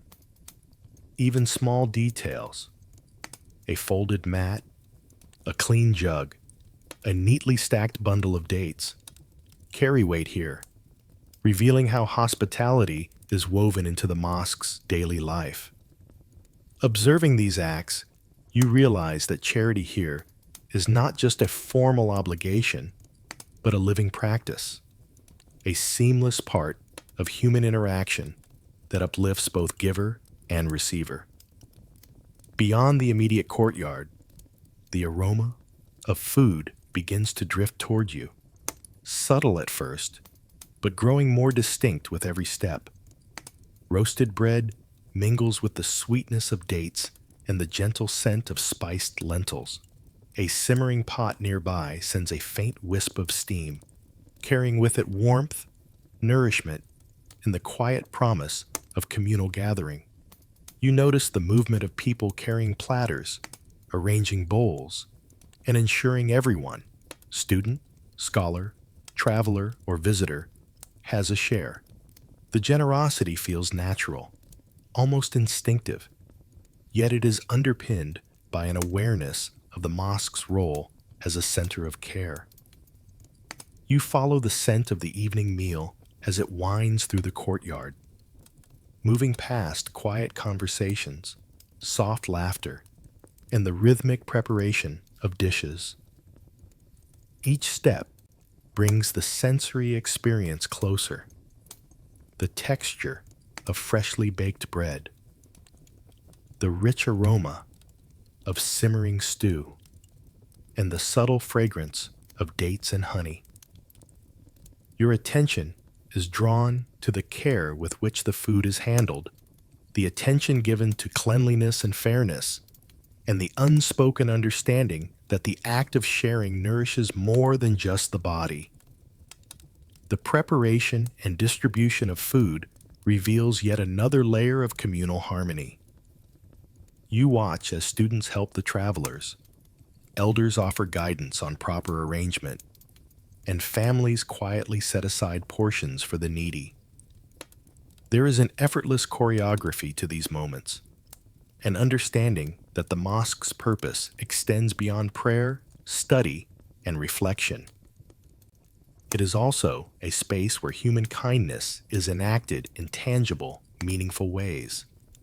As you linger, following the trail of scent, and observing the interplay of giving and receiving, you feel a subtle warmth in the air, a blending of generosity, care, and quiet anticipation. The evening meal is ready to be shared, and with it comes the invitation to settle, to watch, and to absorb the rhythms of life that make the mosque not only a place of worship, but a home for all who enter. Following the scent through the courtyard, you find a small gathering where the evening meal is laid out on low mats. The warm glow of lanterns illuminates the scene, casting gentle light across bowls of lentils, plates of fresh bread, jars of honey, and clusters of ripe dates. The aroma is comforting, grounding, and somehow familiar, inviting you to slow your pace and take a seat among the others. You notice how quietly people move, serving themselves and offering to share with neighbors, their gestures unhurried yet thoughtful.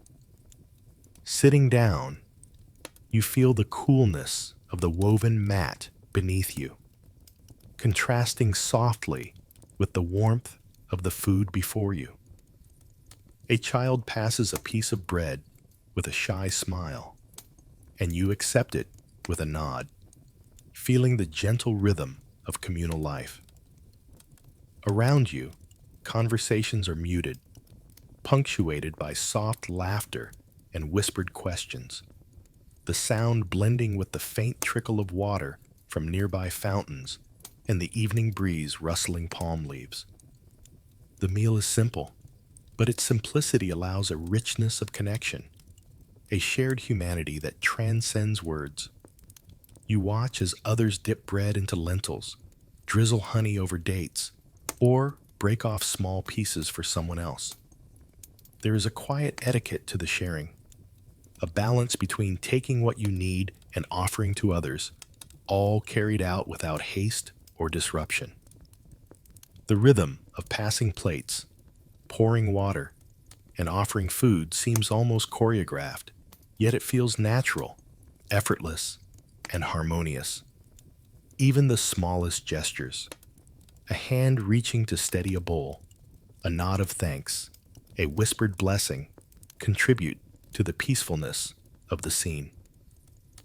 As you take a bite of bread and taste the sweetness of honey, your senses absorb the environment. The earthy flavors, the subtle warmth of spices, and the soft textures combine to create a quiet satisfaction. Around you, students discuss lessons in hushed tones.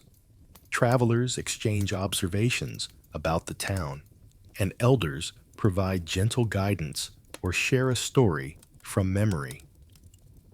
The shared meal becomes a moment of unity, connecting everyone through both sustenance and presence, creating a space where the mosque's role as a center of community is felt most tangibly. The lantern's light flickers against stone walls and carved columns, and shadows stretch lazily across the courtyard. Evening deepens, and a calm hush settles over the gathering. The meal is finishing, yet its impact lingers, carried in the ease of conversation, the soft smiles exchanged, and the satisfaction of simple nourishment. You notice how the fading light enhances the atmosphere, creating a sense of intimacy and quiet reflection that encourages the mind to slow and the body to rest. Children curl up near their parents or elders, while older students clean the mats and bowls with quiet efficiency, ensuring everything is ready for the next day. The air is filled with a subtle mix of lingering aromas, soft voices, and the occasional clink of utensils. The act of sharing food transitions seamlessly into the gentle rhythm of night, where movement slows, voices soften, and the courtyard itself seems to exhale in preparation for rest. You take a moment to sit back, letting the warmth from the meal settle, and noticing how the environment shifts naturally. The low murmur of conversation fades, and the distant sounds of water, wind, and the occasional bird create a serene backdrop. The transition from shared sustenance to the calm of night feels effortless, as if the mosque itself is guiding the day toward quiet reflection. With your senses fully attuned to the subtle rhythms of evening, you rise slowly from the mat, aware of the peaceful atmosphere settling over the mosque.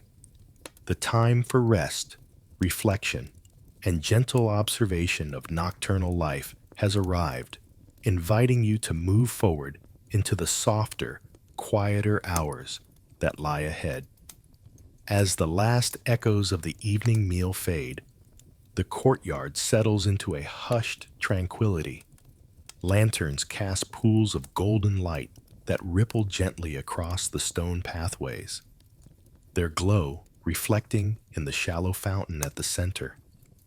Soft murmurs drift from a few lingering students or travelers, each voice measured and careful so as not to disturb the calm. Footsteps on stone are light and deliberate, almost imperceptible, blending seamlessly with the subtle rustle of palm leaves in the evening breeze. Inside the mosque, the stillness is even more pronounced. The large prayer hall, with its rows of carpets and polished wooden beams, exudes a serene quiet that seems almost tangible. You notice the faint scratch of a scribe's pen on parchment in a distant corner, the lamplight catching the ink just enough to glimmer without breaking the calm. The combination of soft sounds, the drip of water, distant whispers, the turning of a page, creates a gentle rhythm, a nocturnal heartbeat that carries through the halls and into the courtyards. Shadows stretch across the arches and columns, highlighting the careful craftsmanship of stone and wood. Each carved pattern, each carefully placed lamp, contributes to the peaceful atmosphere. You take a slow breath, letting your eyes wander across the room and notice the subtle details. The way light falls on a carved inscription, the quiet hum of distant conversation, the gentle sway of a curtain in the cool night air. Every corner of the mosque feels alive, yet in a way that invites stillness rather than disruption. Moving quietly, you walk along the outer aisles, absorbing the sense of order and care that pervades the space. Lamps hanging from chains sway gently, their reflections dancing on the polished surfaces of wooden doors and stone floors. In one corner, a student adjusts a scroll, careful not to disturb anyone nearby. In another, the faint shimmer of ink glints as a scribe completes the final letters of a lesson, the effort deliberate and patient. The night reinforces a sense of respect, not just for the sacred space, but for the people who inhabit it and their shared commitment to quiet reflection. Beyond the prayer hall, you begin to notice subtle signs of the mosque's guardians at work. A shadow moves near the entrance, footsteps soft but steady, a lantern held high, enough to illuminate the path. The night guards walk slowly, keeping watch over the entire complex, ensuring that its calm remains undisturbed. You catch glimpses of caretakers refilling water basins, straightening mats, and checking lamps, their movements almost ritualistic in their precision. Each act, while practical, carries a sense of devotion, a commitment to maintaining both the physical space and the atmosphere of peace that defines the mosque at night. The caretakers' and guards' presence is unobtrusive, yet reassuring. Their steady rhythm of work, checking doors, sweeping floors, adjusting lamps, blends into the gentle soundscape, becoming part of the mosque's nocturnal melody. You notice how they communicate with quiet gestures or soft words, a subtle choreography that ensures order without breaking the serenity. Their diligence allows the mosque to remain a sanctuary, a place where worshipers, students, and travelers can rest in safety and quiet reflection. As you continue to move along the hallways and courtyards, the combination of nighttime peace, attentive caretakers, and vigilant guards forms a reassuring rhythm. The mosque feels alive, even in stillness, each soft step and careful gesture contributing to a tapestry of quiet life. You take a moment to pause, absorbing the harmony of the space, aware that this vigilance, care, and attention sustain the calm you've experienced. With a gentle awareness of the watchful presence around you, you prepare to follow the rhythm of night further, noticing not only the caretakers and guards, but the subtle little noises that give character to the mosque after dark, drawing your attention to the small human touches that make the space feel lived in and alive. Walking quietly along the mosque's dimly lit corridors, you begin to notice the figures who move with practiced familiarity, their actions purposeful yet gentle. A caretaker kneels beside a row of lamps, carefully refilling oil reservoirs, the soft clink of glass punctuating the stillness. Another sweeps the edges of the prayer hall, the bristles of the broom whispering across stone floors, leaving trails of meticulous order behind. You see hands adjusting carpets, smoothing folds, and aligning patterns so that every row remains precise and inviting for those who will return at dawn. Each movement is deliberate, almost meditative, yet carried out with a quiet efficiency that reveals years of experience and dedication. One keeper bends over a basin, pouring water slowly to refill it, watching the flow with a careful eye to avoid spill or splash. Nearby, a student watches in fascination, curious about the subtle rituals that keep the mosque functioning even after the day's activities have ended. The caretakers exchange quiet nods and soft greetings, moving through their tasks like the unseen gears of a clock, each rotation necessary for the seamless operation of this sacred space. Their presence is reassuring. You realize that the calm and order you've experienced throughout the mosque depends as much on their diligence as on the structure itself. As you continue, you notice the night guards patrolling the entrances. Their lanterns cast long flickering shadows across the walls and courtyards. Every so often, they pause to listen, their ears attuned to even the faintest rustle, the tiniest footstep, or the softest sigh. You can't help but notice the contrast between their serious vigilance and the faintly humorous quirks of the space around them. An errant cat darting across a hallway, a loose scroll that flutters like a flag in the gentle breeze, or a basket of dates that tips slightly and sends a few rolling across the stone floor. Even in the sanctity of night, small unpredictabilities add life to the mosque, reminding you that quiet devotion coexists with the gentle chaos of daily life. The caretakers seem to navigate these quirks with a practiced blend of patience and good humor. One carefully lifts a fallen lantern while suppressing a soft chuckle at its awkward tilt.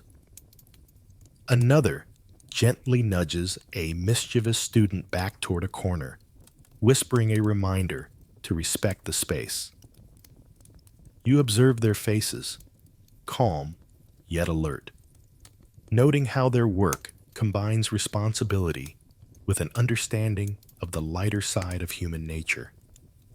Even in the quiet night, there is room for subtle smiles and unspoken jokes, small traces of personality that give warmth to the mosque's otherwise solemn atmosphere. You watch a caretaker methodically check each door, lock by lock, while a stray shadow of a palm frond swings across the hallway, briefly startling a nearby student. A quiet smile crosses your face as you notice the human adaptability. How these devoted custodians blend duty and attentiveness with the small surprises that naturally arise in communal spaces. Each task, sweeping, oiling, arranging, patrolling, is performed with respect, but never without awareness of the little oddities that make the space feel alive and lived in. The combination of careful attention, steady routine, and gentle humor creates a rhythm uniquely suited to night. The mosque hums with quiet life. The soft flick of a broom, the clinking of lamp oil, the subtle shuffle of guards, and the occasional, almost imperceptible mishap that elicits a stifled smile.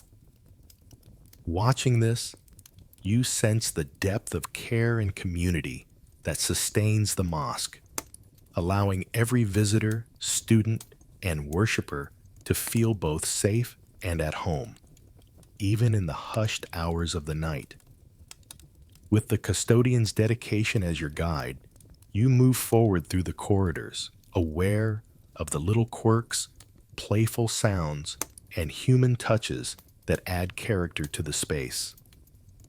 The next chapter awaits, inviting you to notice the soft, subtle noises of the mosque at night, those fleeting, often humorous details that make it feel as warm and alive as it is sacred. As the caretakers continue their quiet rounds, your ears begin to pick up the small, almost imperceptible sounds that fill the mosque at night. A wooden beam creaks softly under the weight of a swaying lantern, its gentle groan echoing down the empty hallway. Somewhere nearby, a student dozes on a mat, the subtle rise and fall of their breath punctuated by the occasional shuffle as they shift position. You notice a scroll sliding from a low shelf, unfurling with a muted whisper across the stone floor, only to be rescued by a careful hand before it can roll too far. A soft scurrying draws your attention to a small cat weaving between the legs of benches, its paws tapping lightly on the stone, knocking over a tiny bowl of dates that rolls and tumbles just out of reach. The noise is fleeting, almost comical, yet it blends seamlessly into the ambient symphony of the mosque's nocturnal life. You can't help but smile at the delicate balance between order and these small, lively interruptions. Even in this sacred space, life asserts itself in tiny, unexpected ways. Every sound, though minor, contributes to the character of the mosque. The creak of a door as a guard shifts, the faint rustle of robes brushing against carpets, the distant drip of water from the fountain. Each element creates a texture of sound that is both comforting and alive. Nothing feels jarring. The noises are part of a rhythm, a subtle reminder that the mosque is inhabited, cared for, and dynamic, even under the quiet cloak of night. You pause near a corner and listen, attuning yourself to the delicate interplay of these small sounds. The scratching of ink on parchment as a late-night student finishes a note, the occasional cough from someone adjusting their position, the soft clatter of keys dropped and retrieved, all combine into a gentle backdrop.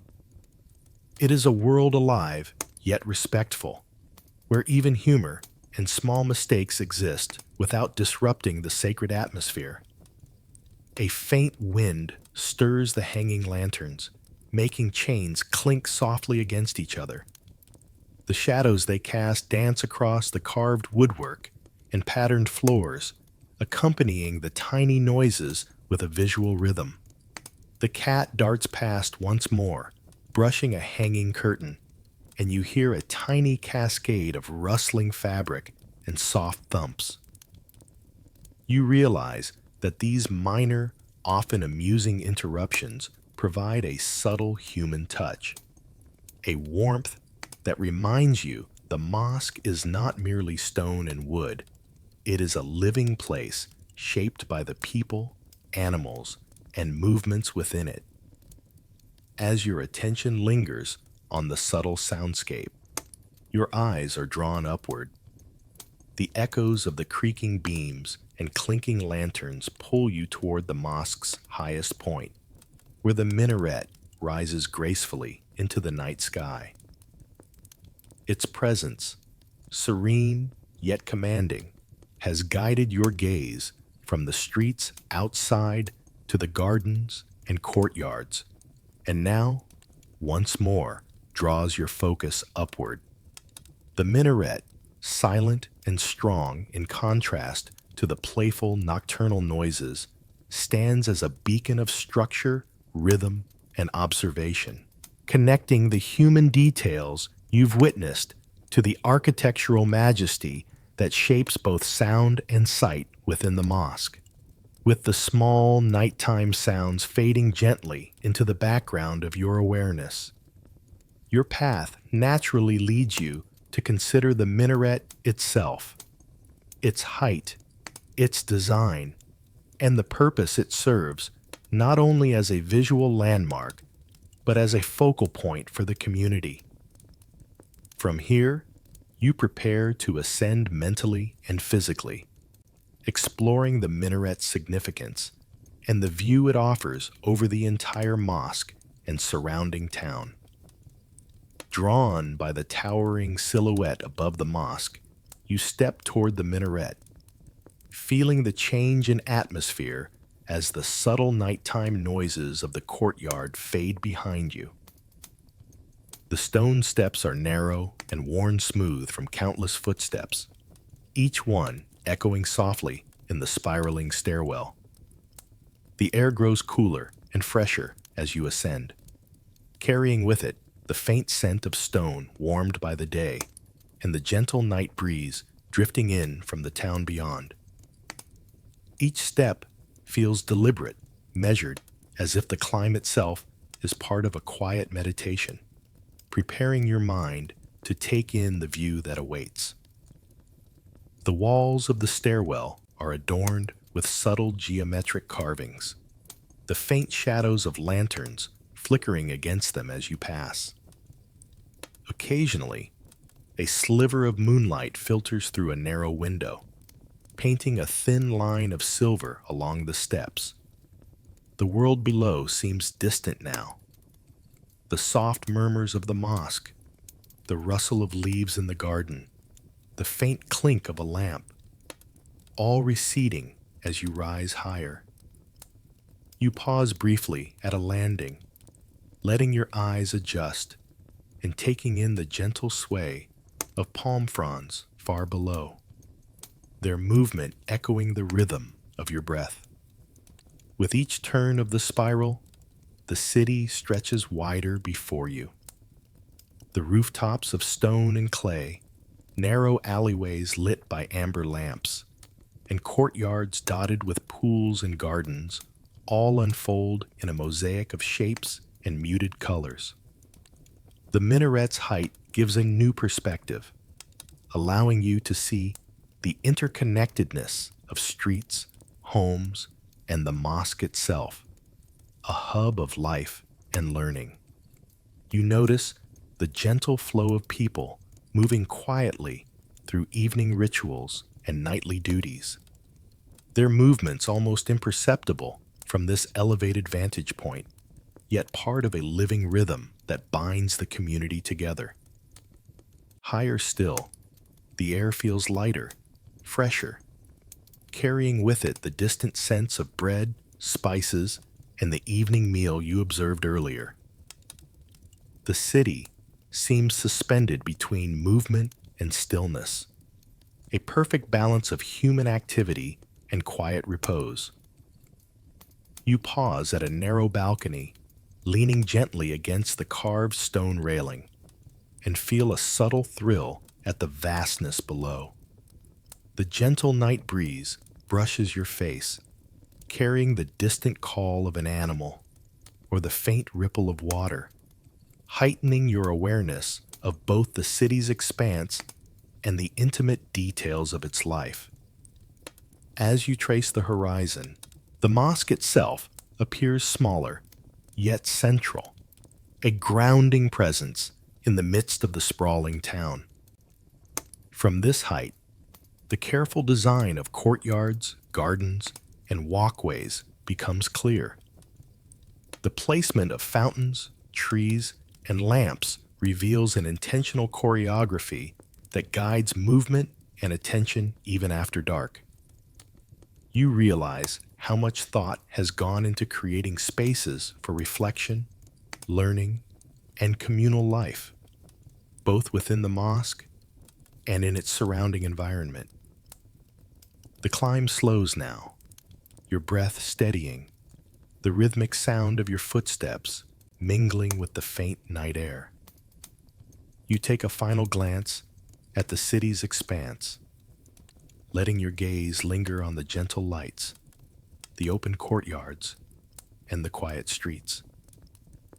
A sense of calm washes over you, the vantage point offering both perspective and a sense of closure for the day's journey.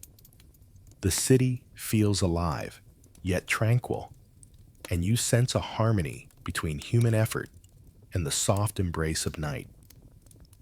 Descending slowly, the cool air and subtle silence of the stairwell guide you back toward the mosque's interior.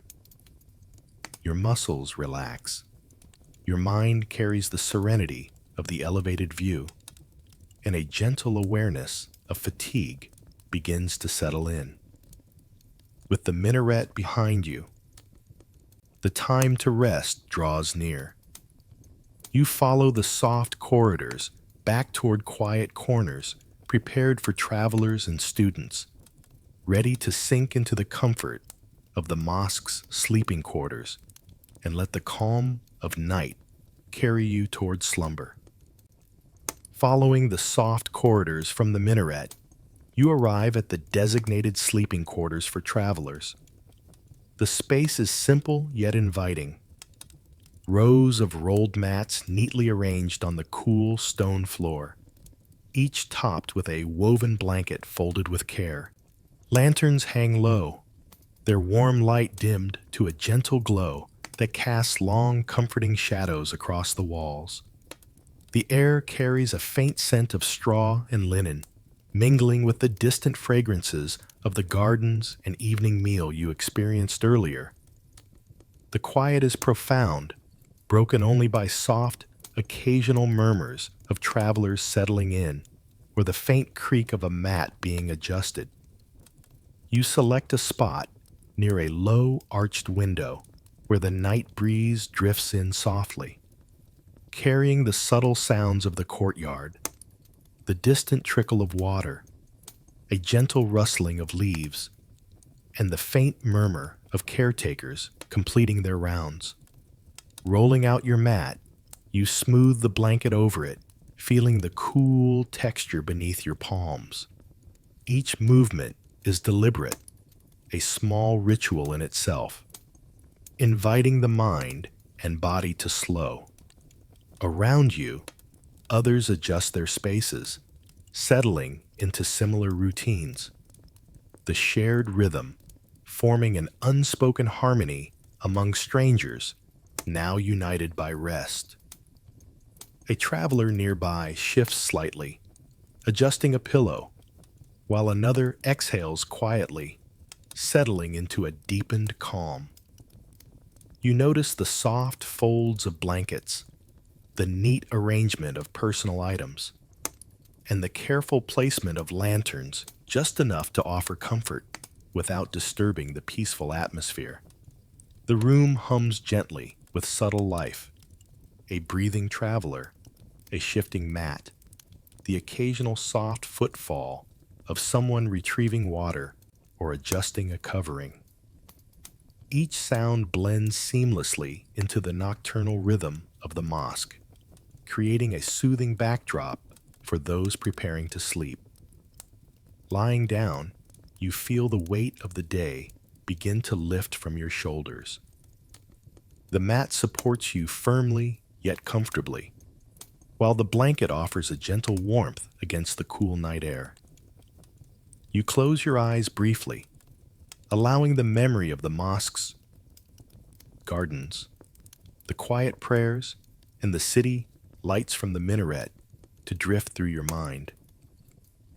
There is a profound sense of safety here, a protective calm that encourages both reflection and surrender to rest. You notice the subtle interactions around you, a quiet whisper between two travelers, the faint scraping of a blanket being tucked, the almost inaudible sighs as individuals settle fully into their mats. Nothing is intrusive. Every movement is measured and respectful, forming a gentle chorus that mirrors the mosque's careful balance of life and tranquility. The space feels alive yet serene, the hum of communal life soft enough to encourage a deep sense of ease.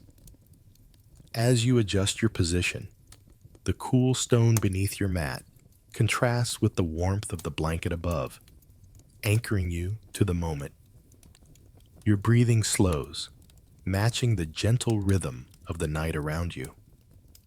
The soft, flickering lamplight and the subtle, distant sounds of water and footsteps act almost like a lullaby, easing your thoughts from the day's journey and the sights you've absorbed within the mosque. Gradually, the edges of your awareness begin to blur. The vivid impressions of the gardens, courtyards, lanterns, and night sounds merge into a tapestry of calm. Muscles relax, eyelids grow heavy, and your mind drifts toward the gentle embrace of sleep. The room's quiet encourages a sense of surrender, and the serenity of the mosque settles over you like a soft, protective cloak. With the night fully embracing the sleeping quarters, you feel yourself gently slipping away from conscious thought. The last awareness of the distant murmurs, the faint trickle of water, and the soft sway of lanterns fades, carrying you into a state of rest. The journey through the mosque's spaces, rituals, and quiet life has led naturally here, and now the comfort of the sleeping quarters invites you to drift fully into the peaceful rhythm of sleep. The warmth of your blanket and the gentle support of your mat lull you into a deeper state of rest, and slowly, your mind begins to wander into a landscape shaped by the mosque itself. In this half-awake, half-dreaming state, the arches above you stretch endlessly, bathed in a pale silver moonlight that seems to shimmer and ripple across carved stone. Shadows twist and dance along the walls, forming delicate patterns that feel at once real and imagined, as if the mosque itself is breathing around you. The soft hush of the night carries through your dreams, mingling with distant echoes of flowing water and whispered prayers. In this dreamlike space, courtyards transform into floating gardens, their fountains spilling gentle streams of light instead of water. Palm trees sway in a rhythm that matches the rise and fall of your breathing. You sense the presence of scholars and travelers, not as fully awake figures, but as silhouettes that move with slow grace, offering glances and gestures of kindness and calm. The soft flicker of lanterns becomes stars hovering close above the minarets, casting tiny pools of warmth across the marble floors. Sounds you've heard earlier, the creak of wooden beams, the the scuff of sandals, the faint shuffle of a cat meld into gentle rhythms that guide your thoughts through corridors of memory and imagination. Each echo is magnified, stretched, and softened, becoming part of the tapestry of the night. Scrolls unfold in midair, revealing patterns of ink and gold that shimmer before dissolving into streams of starlight. The mosque's walls seem to expand and contract, a living organism breathing in time with your own heartbeat, and you feel wrapped in both stillness and motion simultaneously. Your mind drifts from hall to courtyard, courtyard to garden, following invisible pathways between shadow and light. The minaret rises like a sentinel in this dream world, and from its height, the city stretches endlessly below, each street and alleyway glowing faintly under the moon's watchful eye. You notice travelers reclining on mats, students leaning over open manuscripts, caretakers moving with careful precision, all part of the gentle choreography of life that continues even as you sleep. The scenes are familiar, yet subtly altered, layered with a softness that only dreams can provide. Moonlight plays across the carved wooden doors and lattice windows, creating mosaics of patterns that seem to float just beyond reach. Water in the fountains glimmers like liquid silver, the gentle ripple amplifying your sense of serenity. You feel the texture of cool stone beneath your fingertips, the softness of a woven blanket against your skin, the faint warmth of the lantern glow lingering in your chest. Time stretches and bends, and the mosque becomes a sanctuary of both reality and imagination, each archway a doorway into quiet reflection. Even in this surreal state, there is a sense of order and rhythm. The night guards continue their silent rounds, footsteps echoing softly in places that defy normal geometry. Caretakers adjust lamps, straighten mats, and refill basins, their movements graceful, almost floating in the dreamscape. The faint hum of recitation drifts through the arches, melodic and steady, mingling with your own wandering thoughts, reminding you that the sacred and the serene are inseparable. Slowly, the dream begins to prepare you for the shift of time. The moonlight softens, giving way to a pale hint of dawn at the horizon. Shadows lengthen and lighten simultaneously, signaling the gentle transition from night to day.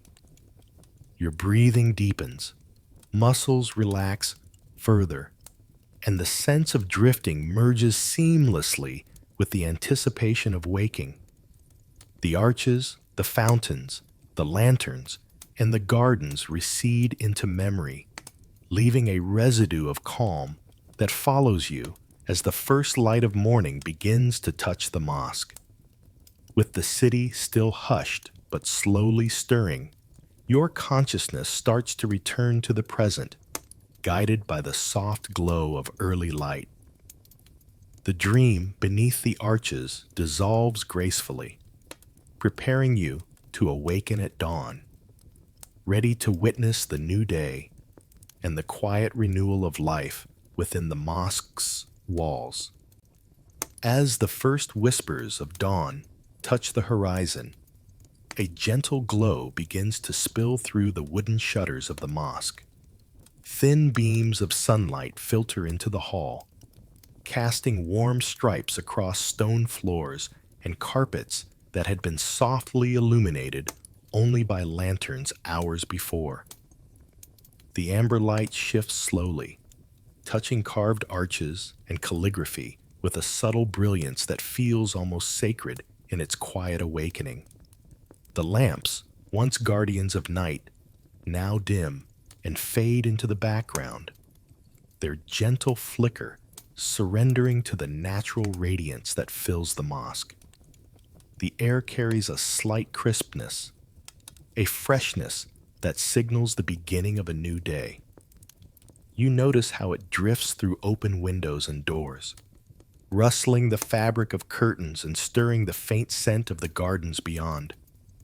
The tranquility of the night still lingers, yet it is now mingled with the soft promise of activity and life. The quiet sound of footsteps returns as caretakers and early students begin to stir, adjusting mats, straightening carpets, and quietly preparing spaces for the day's routines. You watch as the sunlight grows stronger, illuminating the details of the mosque that had been cloaked in shadow. The intricate carvings on wooden doors and stone columns are revealed in their full depth, their geometric patterns and calligraphy glowing warmly. Pools of light gather in the courtyards, highlighting the gentle flow of water over fountains and channels, reflecting patterns onto nearby walls. The contrast between the lingering shadows and the emerging light creates a sense of rhythm, a visual heartbeat that guides the day forward. Early murmurs echo through the corridors. A student adjusting a scroll. A caretaker whispering a gentle reminder. The distant shuffle of sandals on stone floors. Each sound is careful, measured, and harmonious, blending naturally with the soft illumination that spreads throughout the mosque. The interplay of light, sound, and movement forms a quiet choreography, a prelude to the bustle of the day without breaking the serene atmosphere. Through the open shutters, you catch glimpses of the town beginning to awaken. Smoke rises gently from chimneys, the faint aroma of morning bread and cooking dates drifts in, and the soft murmur of townspeople preparing for work filters from distant streets. The mosque sits at the center of this awakening, both as a place of spiritual grounding and a hub around which daily life begins to revolve. Sunlight touches the palm trees in the courtyard, casting delicate shadows on the stone pathways where students and early visitors are already beginning to pour. As the light strengthens, you notice caretakers moving with renewed purpose, refilling water basins, dusting surfaces, arranging mats, and preparing lamps that will soon be extinguished completely.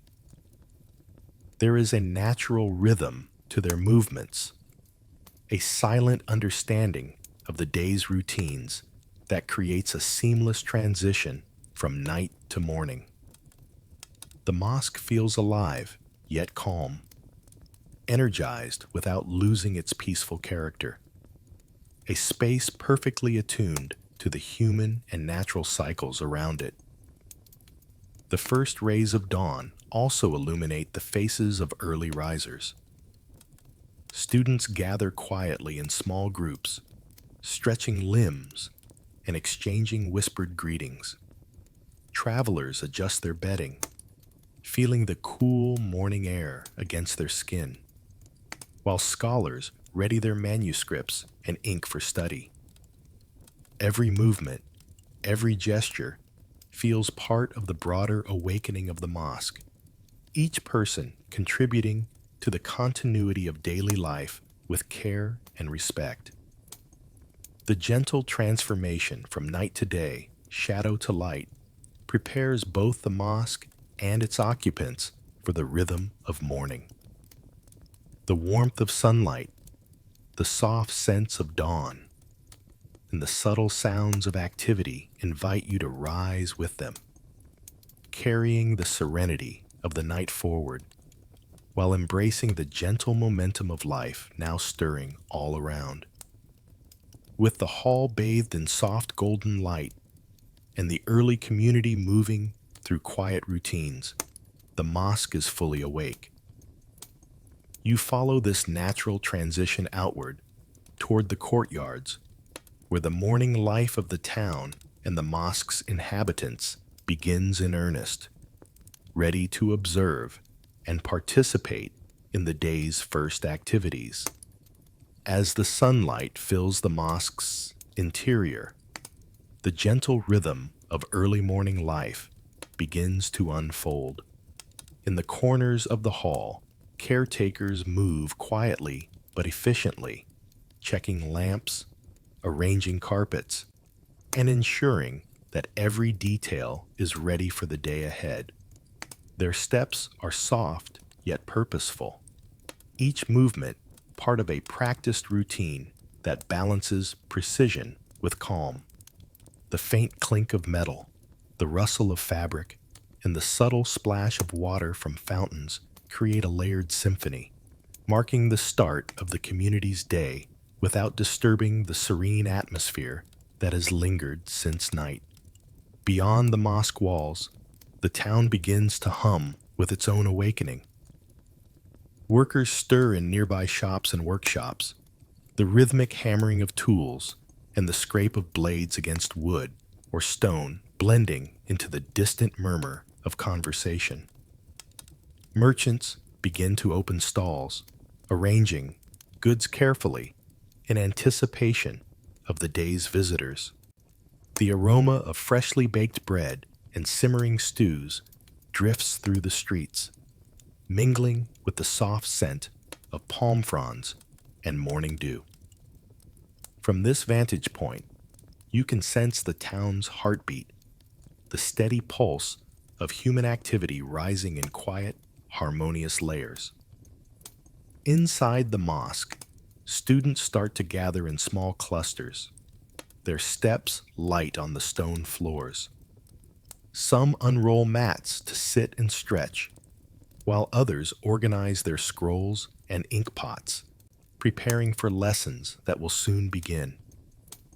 Their whispers are gentle, almost part of the architecture itself, blending seamlessly with the ambient sounds of water trickling from fountains and the occasional creak of a wooden door. Teachers move among them, offering guidance with soft gestures, adjusting positions, and checking materials while maintaining the calm dignity of the sacred space. Caretakers continue their rounds, inspecting lamps and water basins, ensuring the mosque is ready not just for prayer, but for all the daily activities that will take place within its walls. Their careful attention to detail reinforces the sense of order and respect that pervades the building, creating a foundation for the community's harmonious interactions. Even small movements, the folding of a cloth, the straightening of a mat, the refilling of a basin, carry weight, contributing to the overall rhythm and balance of the morning. From the upper windows, you can glimpse children making their way to the mosque, guided by parents or older siblings, their small footsteps punctuating the quiet streets. They carry slates and small books, eager for early lessons, their voices hushed in anticipation. Scholars move with more deliberate steps, manuscripts tucked under arms, ready to share knowledge or engage in discussion. Everyone participates in a shared choreography of morning life, each action measured and meaningful, yet flowing effortlessly alongside countless other motions. The interplay of work, learning, and preparation fills the mosque and its surroundings with a sense of vitality. You notice the harmony between those performing practical tasks, cleaning, arranging, tending, and those engaged in study or reflection. The careful coordination creates an invisible web of life, tying the community together through small, intentional acts of care, responsibility, and participation. The mosque serves as both anchor and stage for this daily rhythm, providing structure while allowing room for movement and interaction. With the morning well underway, the corridors and halls naturally lead you back toward the open courtyards, where light, air, and the gentle hum of activity merge. From this perspective, the mosque's central spaces are revealed in full. Fountains glistening in the morning sun, students practicing under shaded porticos, caretakers attending to plants and pathways, and workers from the town passing by with quiet purpose. The courtyard becomes the nexus of early community life, a space where the rhythm of preparation, learning, and movement converges, inviting you to pause and observe the full scope of life unfolding at dawn. From the bustling courtyard, your attention is naturally drawn to the gentle flow of water returning to its place at the fountain. Sunlight glints off the surface, highlighting ripples that move in soft, hypnotic patterns across stone basins. The sound is subtle but lively, a soothing accompaniment to the morning's awakening. Travelers, students, and townspeople approach in orderly lines, dipping hands, washing faces, and rinsing feet. Each movement follows a practiced rhythm, a quiet ritual that blends physical refreshment with the spiritual preparation for the day ahead. The cool water catches the light as it cascades, reflecting shards of gold and silver that shimmer across nearby walls. Observers like yourself can see more than the cleansing itself. The ritual fosters attentiveness and calm, teaching patience and consideration for others as each person waits their turn, mindful of space and decorum. You notice the way the water glides over skin, how droplets fall back into the basin with a soft plink, how small splashes are met with subtle adjustments of hands and cloths. Even the youngest children imitate the older worshippers, their careful movements a tender echo of the community's habits. The courtyard feels alive yet serene, with laughter and gentle conversation woven carefully into the rhythm of the ablution. A mother guides her child, showing how to dip fingers and rinse in measured gestures. A scholar performs his cleansing with quiet focus, scrolls tucked aside while he completes each step. Travelers from distant lands observe, learning the etiquette and mannerisms that have persisted here for generations. There is a shared sense of renewal, a communal harmony underscored by the simple gift of fresh water flowing freely. As you move along the edge of the fountain, the sunlight warms your shoulders, and the gentle breeze stirs palm fronds overhead. The scents of wet stone, fresh water, and flowering plants combine, producing a subtle, sensory reminder of the life-giving properties the fountain provides. You notice the intricate stonework guiding the water's flow, channels that distribute it evenly across basins, and the care given to maintain both function and beauty. Every element reflects a mindfulness that ties practical necessity to aesthetic intention. In the wider town, the influence of this morning purification spreads. Merchants set out their goods with renewed energy, street animals pause to drink from small basins, and neighbors exchange greetings, infused with the refreshed calm that permeates the space. The mosque's water does more than cleanse. It signals the start of a new day, infusing all who touch it with a sense of order, discipline, and quiet joy. Even the air itself seems to shimmer with vitality, carrying the sound of dripping water and hushed conversation across sunlit stones. You take a moment to observe how this morning ritual shapes the rhythm of life. Individuals are connected by intention, each act of purification mirroring a respect for the community, the sacred space, and themselves. The flow of water becomes a metaphor for the flow of life, continuous, renewing, and ever-present. From the smallest gesture of a careful rinse to the subtle smiles exchanged among observers, the courtyard pulses with a harmonious energy. Standing at the fountain's edge, the morning light reflecting in the water, you feel a sense of completeness. The mosque, the courtyard, the people, all participate in a delicate balance of ritual, care, and human presence. There is a quiet satisfaction in witnessing this renewal, a gentle reminder that life, like water, moves steadily forward, cleansing and restoring as it goes. With the fountain's ripples echoing in your mind, your awareness begins to expand beyond the courtyard.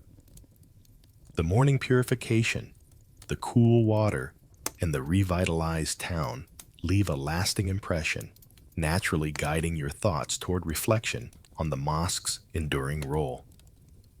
The rituals, the spaces, and the community all converge to form a tapestry of daily life, leaving you ready to contemplate the larger meaning and the timeless calm that the mosque imparts. Standing in the courtyard, after witnessing the morning purification, you take a step back and allow yourself to absorb the mosque in its entirety. It is more than a building of stone and wood, more than a collection of rooms, fountains, and courtyards. Every detail, from the flowing water to the carefully placed mats, from the carved calligraphy to the shaded learning areas, speaks to a central purpose: to bring people together, to provide a space where knowledge, worship, and community converge. You notice how each act, whether a scholar's patient teaching, a caretaker's careful polishing of stone, or a child's attentive imitation of ritual, creates a living network of connection that spans the sacred and the everyday. The mosque has been a place of gathering for centuries, not just for prayer, but for reflection, learning, and shared experience. Its halls echo with lessons in language, law, and science, while its courtyards host the rhythms of daily life, the exchange of food, ideas, and goodwill. The structure itself embodies harmony, the sound of flowing water calming the mind, the arches shaping both light and sound, and the open spaces encouraging conversation and contemplation. Here, architecture and human endeavor coexist seamlessly, each enhancing the other. You think about the travelers you observed, some resting quietly in the sleeping quarters, others washing at the fountain, all participating in the same cycles of care and reflection. Scholars unroll their manuscripts with reverent attention, while students listen intently, learning from both teachers and their surroundings. Merchants and artisans contribute their labor, offering sustenance and services that support the community as a whole. Even small, humorous incidents, the creak of a beam, a cat knocking over a scroll, remind you that life continues in playful, human ways alongside solemnity. Compassion threads through every action, whether intentional or observed. The donation boxes, The evening meal shared among travelers, the gentle guidance offered to children, all illustrate that the mosque's influence extends beyond ritual, encompassing the well-being of all who enter. It is a place where spiritual, intellectual, and social dimensions overlap, creating a holistic environment that nurtures both body and mind. In every corner, there is evidence of this careful balance. The reflective gardens, the orderly fountains, the disciplined yet lively study circles, all designed to cultivate mindfulness, generosity, and understanding. As the morning progresses, the mosque continues to shape life around it. Streets outside are animated by early workers and townspeople, yet everything remains in harmony with the sacred center. From this vantage point, it becomes clear how essential the mosque has been, not only as a site of worship, but as a hub for learning, community support, and ethical living. Every carved stone and every measured gesture contributes to a continuum that bridges centuries of human activity and thought. You pause and reflect on the lessons the mosque imparts simply by existing. That structure can inspire behavior, that spaces can guide thought, that daily routines can foster compassion. The combined rhythm of study, worship, and care creates a sense of purpose and belonging that transcends individual actions. The mosque is a living organism, sustained by the people who enter and leave, and by the traditions that continue to flow through its stones and gardens. With a final glance at the bustling courtyards, the sun now fully illuminating the mosque's graceful architecture, you feel a quiet sense of gratitude. The experiences, sights, and subtle sounds leave an imprint, a reminder of how spaces can unite knowledge, worship, and human connection. Slowly, you begin to turn toward the exit, carrying the understanding that this center of life, while rooted in a specific place and time, embodies principles that resonate far beyond its walls. The journey through the mosque has come to a natural pause, and now you prepare to step back into the town beyond, taking with you the calm and wisdom you've observed. Leaving the mosque behind, you step through the main gate and into the town streets once more. The sunlight is fully awake now, spilling over rooftops and alleyways, transforming familiar paths into vibrant channels of life. Where the night had wrapped everything in calm shadows, morning light brings clarity. The textures of stone and wood, the subtle patterns of brickwork, and the vivid colors of market stalls all seem sharper, more detailed. The town feels alive in a way you hadn't noticed before, each movement purposeful, each gesture carrying the quiet energy of a community renewed by the rhythms of the mosque. Merchants arrange goods in orderly displays, their hands deftly placing fruits, bread, and fabrics in inviting arrangements. Children scurry along narrow streets, laughter spilling lightly into the air, their small voices mingling with the sounds of animals, carts, and the gentle murmur of townsfolk exchanging greetings. The scent of freshly baked bread drifts from a nearby bakery, mingling with the fragrance of herbs and flowers that spill from courtyard gardens. Every element of daily life seems enhanced, richer, more connected to the heartbeat of the town. As you move forward, the patterns of human interaction strike you. Neighbors pause to greet each other with respect. Travelers navigate the streets with curiosity, and artisans begin their work with careful attention. All of these movements feel part of a broader rhythm, orchestrated not by explicit rules, but by a shared understanding rooted in the mosque's influence. The place you just left has quietly shaped these lives. The habits of order, the sense of community, and the subtle awareness of beauty and care.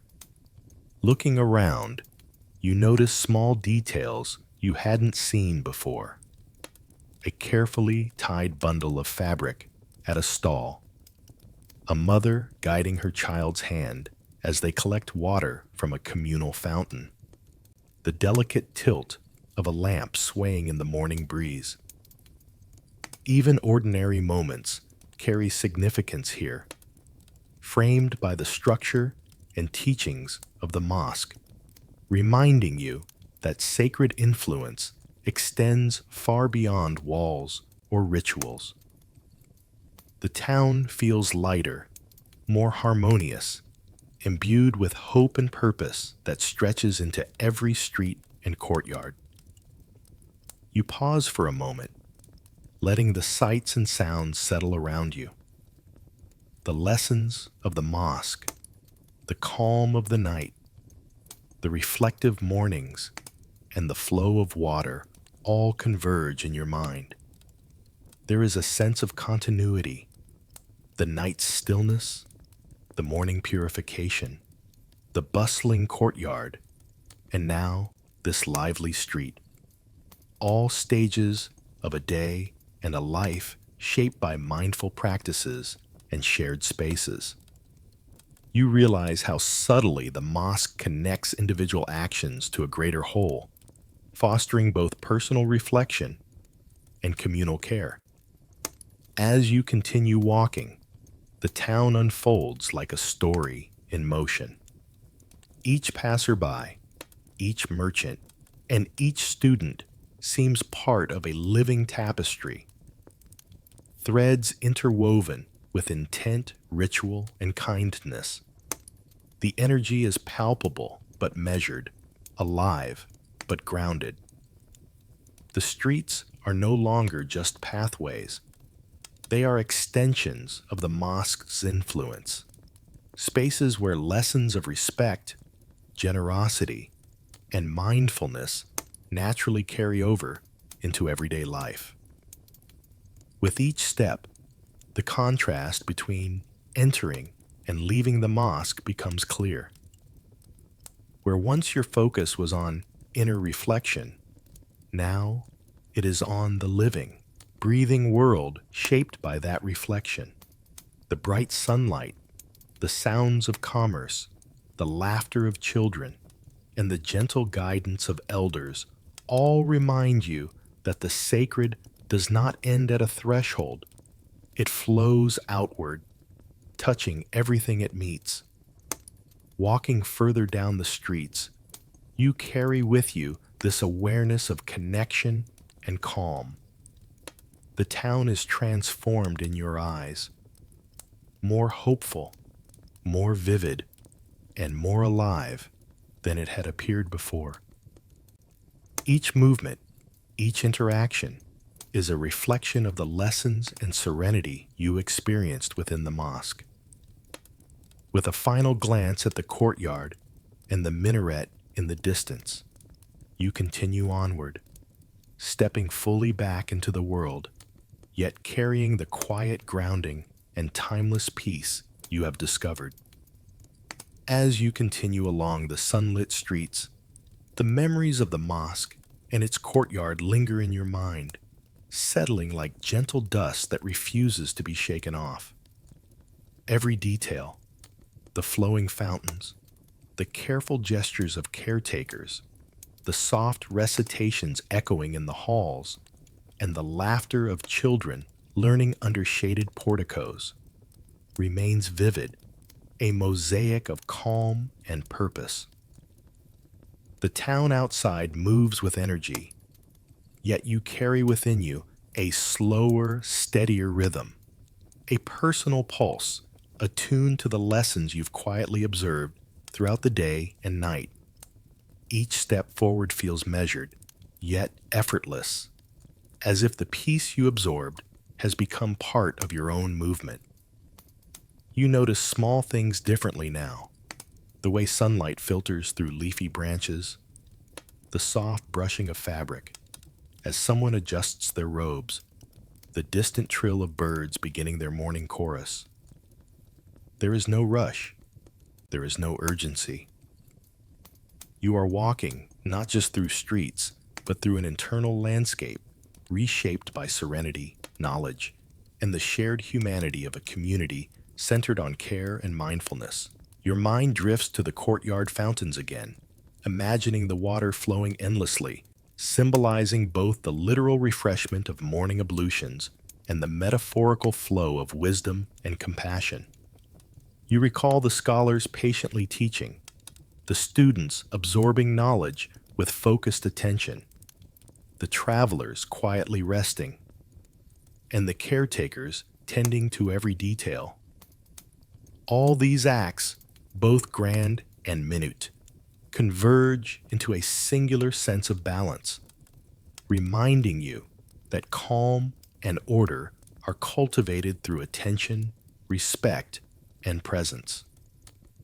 Even as the town buzzes with life around you, you carry a private tranquility, a quiet contrast to the lively streets. You feel grounded, connected not only to the sacred space you left behind, but also to the rhythm of daily life itself. The mosque has imparted more than architectural beauty or ritual.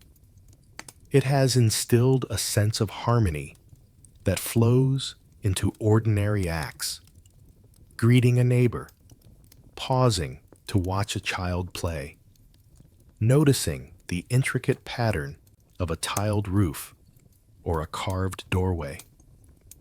Every observation becomes a thread in the web of calm you now inhabit.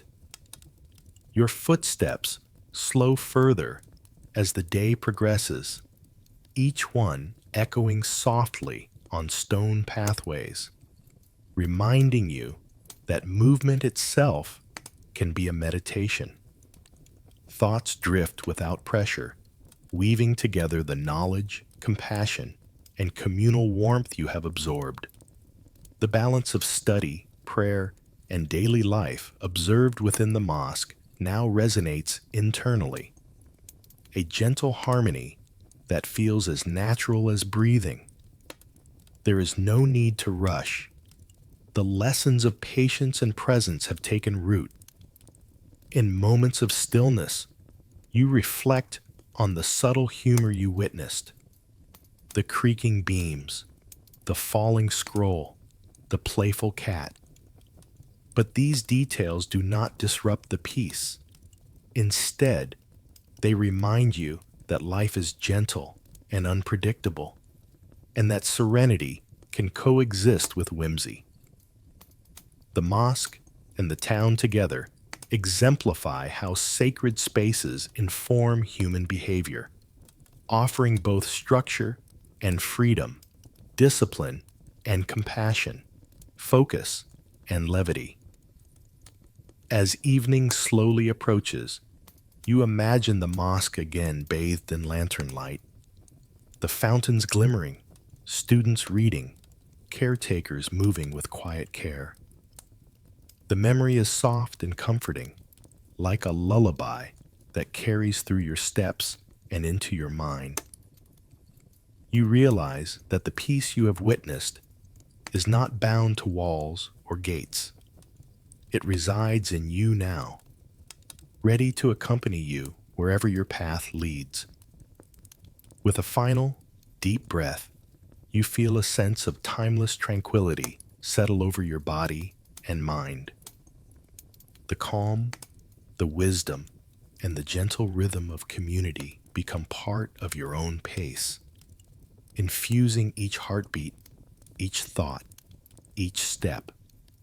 You continue walking, carrying this serenity with you, knowing that the lessons of the mosque, the harmony of people, place, and purpose, remain accessible at any moment. The world stretches ahead, lively yet gentle, and you move through it grounded, aware, and quietly whole, ready to let sleep descend gently when the day comes to rest.